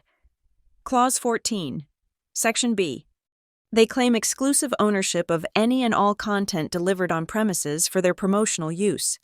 If you sign this, Marrowfield could use clips of your speech to market their wedding packages for the next 10 years. And technically, since you are discussing proprietary Harbor Light data, it could conflict with your Royal NDA." I looked at the clause. He was right. It was a standard venue grab. But in this context, it was dangerous. "Good catch, Logan," I said. He shrugged, looking pleased. "I am just tired of being the useless brother. Dad is trying to take credit, and Mallory is, well, Mallory. I figured I could actually do some work." "You did," I said. "Thank you." Mallory, however, was not doing the work. She was oscillating wildly between two states of being. One moment, she would text me a fragile, tearful message about how stressed she was, how the pressure of the gala was crushing her, and how she hoped we could be sisters first on Saturday. Then, 3 hours later, the panic would set in, and she would send a barrage of icy, controlling instructions about my hair, my shoes, or how I should stand in photos so I didn't loom over her. She was mourning the death of a fantasy. She had spent a year imagining this night, her walking into the ballroom, the undisputed queen of the new generation. Now, she realized she was just the opening act, and the cognitive dissonance was making her volatile. But it was Reed who made the final, desperate play to regain control. He cornered me on Saturday morning, just hours before I was set to leave for the venue. He called me, his voice smooth, confident, and utterly transparent. "Elena," he said, "I have been thinking about the flow of the evening. Obviously, the situation with the donor fund was unfortunate, a clerical error, but we moved past it." "We did," I said. "By returning the money." Right, Reed said hastily. "But here is the thing. The narrative in the room is a little confused. People are wondering how a local charity got such a high-profile royal connection. It looks a bit disconnected from the club." "It is disconnected from the club," I reminded him. "That is the point." "Sure, but for the sake of family unity," Reed said, pivoting to his sales pitch, "I think it would be a nice touch if, during your opening remarks, you could thank Mallory and me for introducing you to the Marrowfield community. You know, frame it like we opened the door for you. Say something like, 'I wouldn't be here without the support of my sister and her husband, who championed this cause.'" I sat in silence on the other end of the line. The audacity was breathtaking. He wanted me to lie. He wanted me to tell the room that the very people who had mocked my work, minimized my career, and tried to cancel my speech were actually my patrons. He wanted to steal the valor of my struggle to polish his own tarnished reputation. "Reed," I said. My voice was very calm. "I am not going to do that." "It is a small thing, Elena," he pressed, his tone hardening. "It costs you nothing, and it would go a long way toward smoothing things over. You know there are still people on the board who think you are a risk. If you align yourself with us, with the members, it makes you look safer." "I don't need to look safe, Reed," I said, "and I certainly don't need to lie to make you look important. You didn't champion my cause. You asked me to keep my speech light so I wouldn't bore your investors. I will thank the council. I will thank the envoy. But I will not thank you for support you never gave." "You are making a mistake," he snapped. "You are isolating yourself." "No," I said. "I'm distinguishing myself." I hung up. I could feel the bridge burning, the flames hot and cleansing.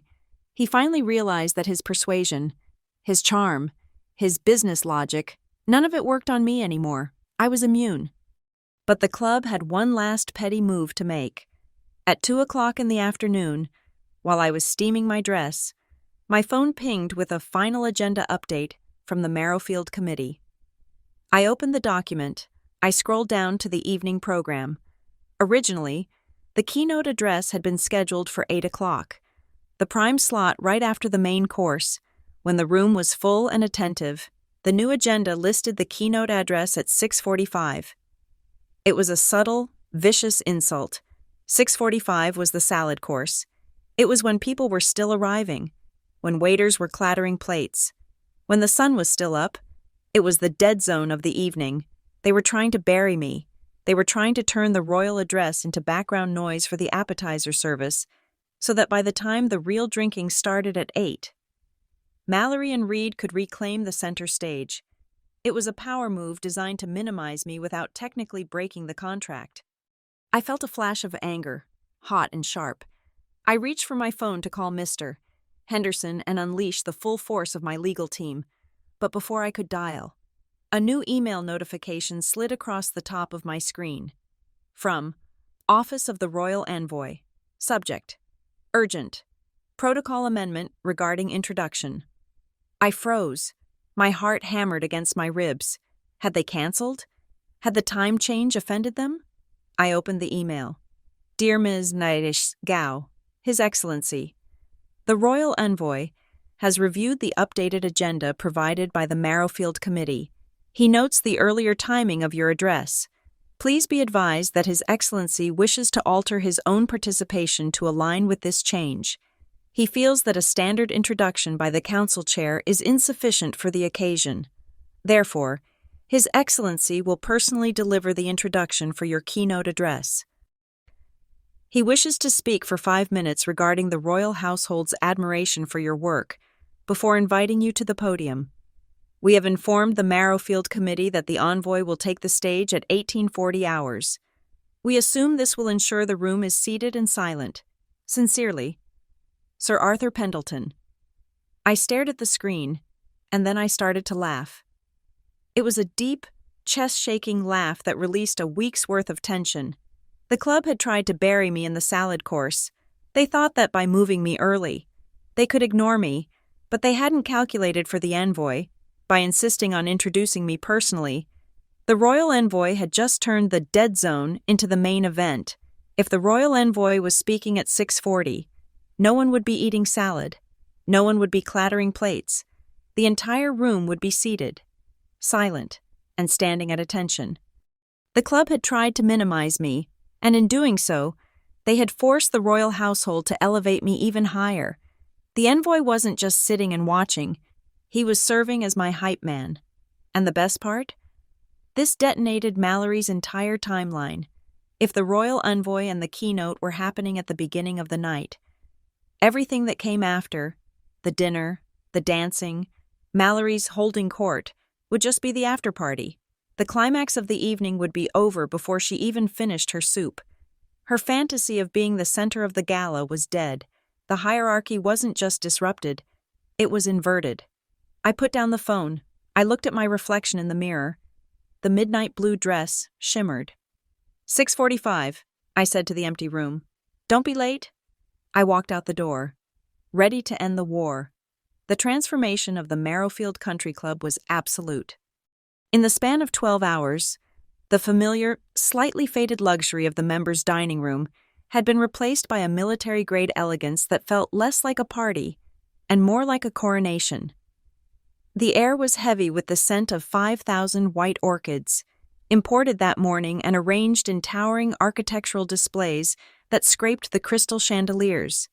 Velvet ropes, thick and crimson, carved paths through the lobby, separating the general membership from the diplomatic delegation. I stood near the entrance of the ballroom. Observing the arrival of the guests, I was not part of the receiving line. Protocol dictated that the guest of honor enters last, but I had a vantage point from the secured VIP holding area. I watched the Merrifield elite file in, their faces a mixture of excitement and anxiety.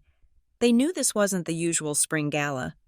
The metal detectors at the front door, manned by the royal envoy's unsmiling security detail, had set a tone of seriousness that the string quartet in the corner couldn't quite soften. Then, I saw my sister. Mallory arrived like a magazine cover brought to life. She was wearing a gown of liquid silver that clung to her frame, catching the light with every step. Her hair was swept up in an intricate chignon, secured with diamond pins that I recognized as heirlooms from Reed's grandmother. She looked perfect. She looked like the queen of the country club she had always wanted to be. But from where I stood, 20 feet away and behind a sheer curtain, I could see the cracks in the porcelain. Her smile was bright, but it was brittle. She moved through the crowd not with the easy grace of a hostess, but with the frantic energy of a campaign manager on election night who knows the exit polls are bad. I watched as Mrs. Van Daren, the formidable council member, stopped Mallory near the bar. I couldn't hear the words, but I saw the body language. Mrs. Van Daren gestured toward the stage, then nodded at Mallory with a look of intense curiosity.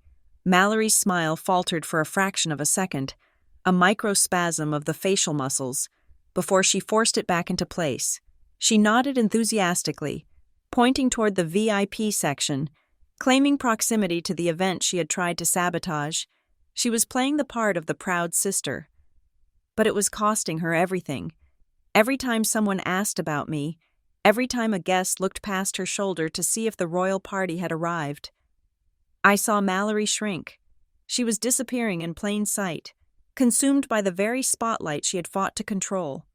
Reed was in worse shape. He trailed behind her, wearing a tuxedo that looked expensive but fit poorly, as if he had lost 10 pounds of water weight in the last 2 days. He wasn't working the room. He was working his phone. He checked it every 30 seconds, his eyes darting to the screen and then scanning the perimeter of the room. He was sweating. A thin sheen of perspiration slicked his forehead, visible even under the dim amber lighting. He wasn't looking for friends. He was looking for disaster. He was terrified that the news of the regulatory review or the rejected Friends donation had leaked to the general membership. He looked like a man walking across a frozen lake, waiting for the first crack of the ice. Ms. Gao? I turned to see Mr. Henderson, the council chair. He looked significantly better than he had during our morning meeting, primarily because the disaster hadn't happened yet. Mr. Henderson, I said. They are all here, he said, his voice hushed with relief. The envoy's motorcade just cleared the perimeter. The governor is already seated at table 1. I have to tell you, the room, the energy is different tonight. It feels international. He adjusted his bow tie, standing a little taller. We have hosted senators before, of course, but this, having a royal standard on the stage, it elevates the entire club. The membership is buzzing. I am glad to hear it, I said. Did the security sweep of the kitchen go smoothly? Flawless, he said. Your team runs a tight ship. Ms. Gao, I have never seen logistics like this. He looked at me, and for the first time in 20 years, there was no condescension in his eyes. There was only the deferential respect one gives to a superior officer. We are ready for you, he said. The envoy requested to take the stage at 1840 hours sharp. That is 3 minutes from now. I will be there, I said. Mr. Henderson hurried away to manage the seating. I took a deep breath, smoothing the silk of my midnight blue dress. I didn't feel nervous. I felt a cold, crystalline clarity. I walked out of the holding area and moved toward the backstage wing. As I passed the curtain, I looked out at the ballroom. It was full. 250 people were seated at round tables covered in gold-rimmed china and crystal. The salad course had been set, but no one was eating. The lights had dimmed, and a single spotlight illuminated the podium. I found my family. They were seated at table 2, directly in front of the podium. It was the best table in the house, a position that usually would have made my father preen with self-importance, but tonight, they looked like they were facing a firing squad. My mother, Evelyn, was clutching her program with both hands, twisting the paper until it was a mangled tube. She was staring at the stage with wide, frightened eyes. Beside her, My father sat rigid, his spine not touching the back of his chair. He had his business face on, but it was frozen, a mask that had locked up. He wasn't talking to the heavy-hitter donors at the next table. He was staring straight ahead, likely calculating how he was going to explain to his golf buddies that he had no idea what his daughter actually did for a living. Logan was the only one moving. He was leaning back, one arm draped over his chair, looking around the room with a faint, satisfied smile. He caught my eye through the gap in the curtains and gave me a small, subtle nod. "Give them hell," the nod said. "Ms. Gao," a whisper came from my left. It was Janice Holloway, the events director. She was standing in the shadows of the AV booth, holding a clipboard against her chest like a shield. "Janice," I said softly, "is everything set?" "The mic checks are clear," she whispered. She leaned in closer, her voice barely audible over the hum of the room. "But you should know, the board is in a closed meeting right now." I frowned. "Now? The gala has started." "Not the full council," she clarified. "The ethics committee. They pulled 3 senior members into the library 10 minutes ago." I heard the words, "membership ethics" and "application fraud." "They are looking at the intake forms for the new voting members." I felt a small, grim satisfaction. The wheels I had set in motion during the morning meeting were already turning. The club was terrified of the scrutiny I had brought, and to save themselves, they were starting to purge the liabilities. Mallory's miracle membership was being dissected while she sat 20 feet away, sipping champagne, oblivious to the fact that the floor was dropping out from under her. "Thank you for telling me, Janice," I said. "Don't let them interrupt the envoy." "They wouldn't dare," she said. I turned to move toward the stairs, but a hand grabbed my arm. It was Mallory. She had slipped away from her table, violating the seating protocol, and had come up the side ramp to the stage wings. She was breathless, her silver dress shimmering in the backstage gloom. Up close, the perfection dissolved. Her eyeliner was slightly smudged, and there was a desperate, manic look in her eyes. "Elena," she hissed. "Elena, wait. You shouldn't be back here." "Mallory," I said, gently removing her hand from my arm. "The envoy is about to walk on." "I just needed to see you," she said, her voice trembling. "Look, I know we have had tension. I know things have been weird this week, but please, please, Elena." She looked out at the room, at the rows of people she had spent her life trying to impress, and then she looked back at me. "Please don't do anything dramatic." I stared at her, even now, at the edge of the precipice. She was worried about the scene. She wasn't worried about the children I helped. She wasn't worried about the truth. She was worried that I might say something loud, or uncouth, or real that would shatter the fragile glass menagerie of her social standing. "Dramatic?" I repeated. "You know what I mean," she pleaded. "Don't bring up the family stuff. Don't make it awkward. Just keep it professional. For Mom and Dad, for me, just be the nice sister. Okay? Just for tonight." She wanted me to shrink one last time. She wanted me to go out there and be bland and grateful, to make her feel safe in her delusion that she was still the protagonist of this story. I looked at her, and I felt the last tether of obligation snap. "I am not going to talk about you, Mallory," I said. "You are not the topic of my speech." I straightened my shoulders, feeling the weight of the moment settle on me, not as a burden, but as a mantle. "I am going to tell the truth about education," I said, my voice low and steady. "I am going to talk about poverty and neglect and the integrity required to fix it. And if the truth feels dramatic to you, Mallory, that is not my fault." Her face fell. She realized, finally, that she had no leverage left. She opened her mouth to argue, but the sound of heavy footsteps on the wooden stage floor cut her off. "Ladies and gentlemen," the voice of God announcer boomed over the PA system, "please rise for His Excellency, the Royal Envoy of Aldercrest." Mallory flinched as if she had been struck. She looked at the stage, then at me, and scrambled back down the ramp to her seat, tripping slightly on her hem. She slid into her chair next to Reed, just as the entire room stood up in a wave of rustling silk and scraping chairs. I stayed in the wings. The royal envoy walked onto the stage. He was a tall man in his 60s, wearing a bespoke suit and the sash of his office. He didn't wave. He didn't smile for the cameras. He walked to the podium with the easy, terrifying confidence of a man whose family had been signing treaties for 500 years. He adjusted the microphone. He waited. He waited until the rustling stopped.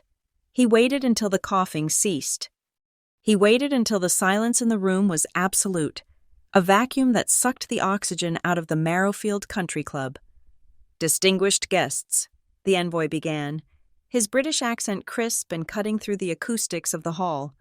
"I have traveled 4,000 miles to be here tonight, not for the pleasure of your hospitality, though it is gracious, but because there are very few people in this world who understand the architecture of hope." He paused, looking out over the crowd. "We often mistake charity for check writing," he continued. "We mistake status for worth, but tonight I am here to honor a woman who understands that the only true currency of leadership is impact." In the front row, I saw Reed stop breathing. I saw my mother put her hand over her mouth. "It is my distinct privilege," the envoy said, turning his body toward the wing where I stood, "to introduce the recipient of the Aldercrest Civic Medal and a partner to the crown, Ms. Elena Gao." The room didn't just clap, they erupted. It was a release of tension, a thunderous wave of applause that shook the floorboards. I stepped out of the shadows. I walked into the light, and as I crossed the stage to shake the envoy's hand, I looked out at the sea of faces, at the gold-rimmed china, at the orchids, and finally, at my family in the front row. They looked small. They looked very, very small, and I had never felt taller. The applause that followed the royal envoy's introduction was not the polite, golf clap rhythm usually reserved for country club dinners. It was a dense, rolling sound, the kind that fills a room and presses against your chest. I walked to the podium, shaking the envoy's hand, and as I turned to face the room, I saw the shift in the atmosphere. The envoy remained standing next to me, a visual anchor of support that signaled to every person in that ballroom, from the waiters to the governor, that I was under the protection of the crown. But the envoy had one more piece of business before I began. He leaned into the microphone one last time. "In recognition of this partnership," he announced, his voice echoing off the vaulted ceiling, "the royal household is pleased to announce the establishment of the Aldercrest Harbor Light Endowment. We are committing an initial grant of $5 million to scale Ms. Gao's infrastructure model internationally." The room gasped. It was a collective intake of breath that sucked the air right out of the space. $5 million. In a room where people bragged about $5,000 table sponsorships. $5 million was a nuclear detonation. It shifted the gravity of the entire evening. I wasn't just a speaker anymore. I was the steward of a fortune. I saw my father's jaw literally drop. He looked at the envoy, then at me, calculating the magnitude of what he had dismissed as a little tutoring project. I stepped up to the microphone. I placed my notes on the lectern, but I didn't look at them. I looked at the people. "Thank you, Your Excellency," I began. My voice was steady, magnified by the speakers, reaching every corner of the room. "And thank you to the council." I didn't start with a joke. I didn't thank my family. I didn't try to charm them. I simply started telling the truth. "We often talk about education as a ladder," I said. "We tell children that if they just climb hard enough, they can reach the sky, but we rarely talk about the rungs. We rarely talk about what happens when the ladder is broken, or when it is sitting in a county that hasn't had reliable broadband internet since the 90s. I spoke for 20 minutes. I told them about a teacher in rural Kentucky who used to drive 40 miles to a McDonald's parking lot just to upload her lesson plans. I told them about the scholarship students who were now engineers in London and Tokyo, not because they were saved by a donor, but because they were given the tools to save themselves. I stripped away the savior narrative that places like Marrowfield loved so much. I didn't offer them pity porn. I offered them metrics. I offered them the hard, unglamorous reality of logistics and infrastructure. Then, I pivoted to the close. I looked directly at the front row. I looked at Reed, sweating in his tuxedo. I looked at Mallory, shivering in her silver gown. But infrastructure is useless without integrity, I said. And the room went deadly quiet. We cannot build strong communities on weak foundations. Philanthropy without transparency is just theater. It is a costume we wear to feel important, and the children we serve deserve better than theater. They deserve the truth. They deserve to know that the hands offering them help are clean. I let the silence hang there for 4 seconds. It was heavy and sharp. "Thank you," I said. The ovation was immediate and thunderous. The governor was on his feet first, followed by the envoy, and then the entire room rose. It wasn't just applause for a speech. It was applause for authority. I walked off the stage, the adrenaline humming in my veins, and took my seat next to the envoy. But the night wasn't over. The script I had written with the council chair during that tense morning meeting had one final act. As the applause died down and the waiters began to clear the salad plates, Mr. Henderson returned to the microphone. He looked pale, but his expression was resolute. He was a man who had stared into the abyss of a diplomatic scandal and decided to save his club by sacrificing the people who had almost dragged it over the edge. "Thank you, Ms. Gao," Mr. Henderson said, "for that illuminating address. It has given the board much to think about regarding our own standards." He cleared his throat, adjusting his glasses. "In the spirit of the integrity Ms. Gao just spoke of," he continued, his voice hardening, "the executive board has convened an emergency session this evening. We are committed to ensuring that Marrowfield honors our royal guests with the highest ethical compliance." I saw Reed stiffen. He stopped chewing. He put his fork down with a slow, deliberate movement, his eyes locking onto Mr. Henderson. "Therefore," Mr. Henderson said, reading from a card in his hand, "we are announcing the immediate suspension of 2 recently approved voting memberships, pending a full third-party investigation into expedited approval irregularities and donor routing protocols." He didn't say the name Sterling. He didn't say the name Mallory. He didn't have to.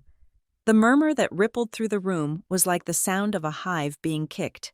Heads turned, eyes darted toward table 2. People in this room knew how the game was played. They knew Mallory had just gotten her membership. They knew about the whispers. And now, the chair was confirming it over the public address system. Mallory went white. It wasn't a gradual draining of color. It was instant. She looked like a ghost haunting her own life. She stared at Mr. Henderson, her mouth slightly open, unable to comprehend that the social execution was happening in real time, in front of the mayor, in front of the governor, in front of everyone she had ever wanted to impress. But Mr. Henderson wasn't finished. "Furthermore," he added, delivering the final blow, "the Gala Committee is instructing our accounting department to return all donations received through the Friends of Marrowfield network. We will only accept direct, transparent contributions that meet the compliance standards of our international partners. We will not build our legacy on obscured funds." That was the nail in the coffin. Reed's face locked into a practiced calm, a frozen rictus of indifference.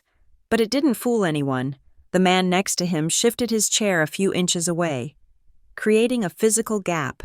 The social quarantine had begun. By returning the money, the club was publicly disavowing Reed's business practices.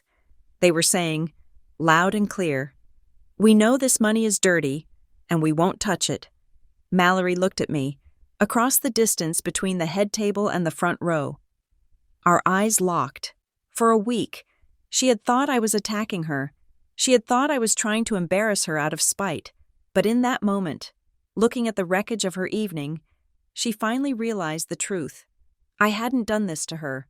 I hadn't forced Reed to defraud seniors. I hadn't forced her to bribe her way onto the membership list. I hadn't forced them to lie about my career. I was just the weather. I was the storm they had ignored until it washed their house away.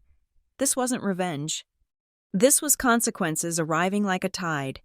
The rest of the dinner was a blur of accolades for me and icy isolation for them. The governor came to shake my hand.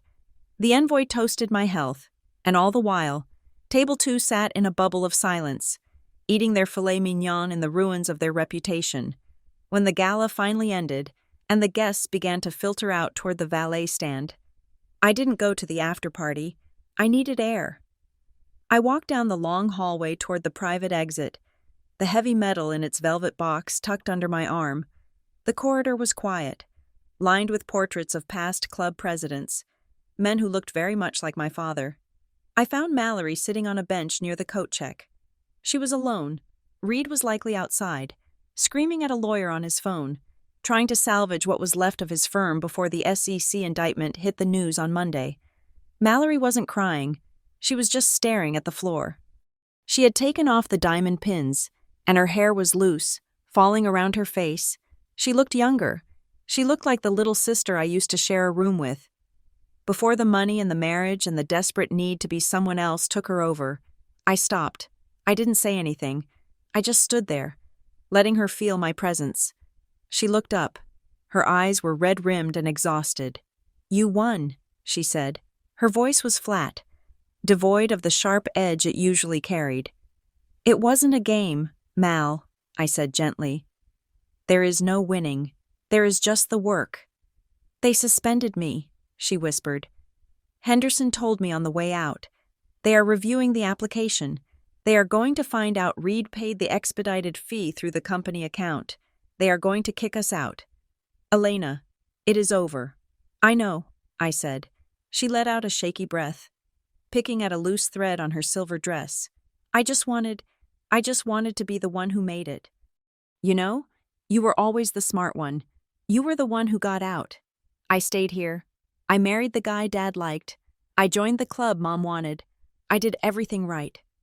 "You did everything they told you to do," I corrected her. "That is not the same as doing it right." She looked at me, and for the first time, the defensiveness cracked, the facade crumbled, revealing the terrified woman underneath. "I don't have anything else," she admitted, her voice breaking. "If I am not Mrs. Reed Sterling, committee chair, then who am I? I am empty. Elena, I need the applause because without it, it is just quiet, and I hate the quiet." It was the most honest thing she had ever said to me. It broke my heart, just a little. She wasn't a villain. She was just a hollow shell, polished to a shine, terrified that someone would notice there was nothing inside. I sat down on the bench next to her. I didn't hug her. That would have been fake. We weren't there yet. But I sat close enough that our shoulders almost touched. "You can fill the quiet with better things than applause," I said. "Like what?"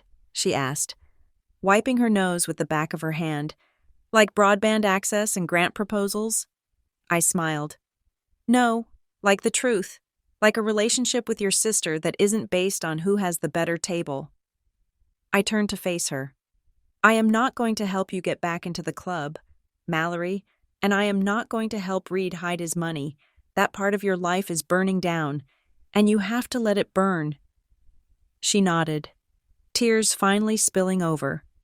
"But," I continued, "when the smoke clears, if you want to get coffee, cheap coffee, in a paper cup, where no one knows who we are, I will be there. I am still your sister, but I am done being your prop. We do this as equals, or we don't do it at all." She looked at me for a long time. She looked at the metal box in my lap, and then at her own empty hands. "Coffee," she repeated softly. "Okay. Coffee sounds real." "Real is good," I said. "Real lasts longer." The double doors at the end of the hall opened. My parents walked in. They looked deflated. My father's stride was shorter, his bluster gone. My mother looked tired, stripped of her social armor. Logan was with them, his tie undone, looking relieved that the circus was finally leaving town. They saw us sitting on the bench. For a moment, Dad looked like he wanted to say something. maybe asking about the endowment, maybe trying to spin the suspension, but he looked at my face, and he stopped. He saw the line I had drawn. He saw that the dynamic had permanently shifted. "The car is here," Logan said gently. We stood up. We walked out of the Marrowfield Country Club together, into the cool night air. We didn't walk out as a triumphant dynasty. We walked out as a messy, complicated, fractured family. We were leaving behind the illusion of perfection, leaving behind the suspended memberships and the tainted money. As I stepped onto the curb, I reached into my bag and pulled out the cream-colored envelope, the royal invitation that had started it all. I looked at it one last time. My family had thought it was a weapon. They had thought it was a crown I was using to make myself a queen. But as I watched Mallory get into the back seat of the car, humbled and quiet, and as I saw my father finally look at me with something resembling fear and respect, I realized what it actually was. It wasn't a crown, it was a mirror. It had reflected us back to ourselves exactly as we were. It showed me my own power. It showed them their own hollowness. And now that the image was clear, we could finally, painfully, start to see each other for the first time. I put the invitation away, got into my own car, and drove away from the chandeliers, into the dark, quiet, honest night. Thank you so much for listening to this story. I would love to know where you are tuning in from. Are you listening while driving, cooking dinner, or maybe relaxing before bed? Please let me know in the comments below so we can connect. If you enjoyed Elena's journey of justice and self-worth, please subscribe to the Nina Revenge Stories channel, like this video, and hit the notification bell to help this story reach more people who need a reminder that the truth always wins.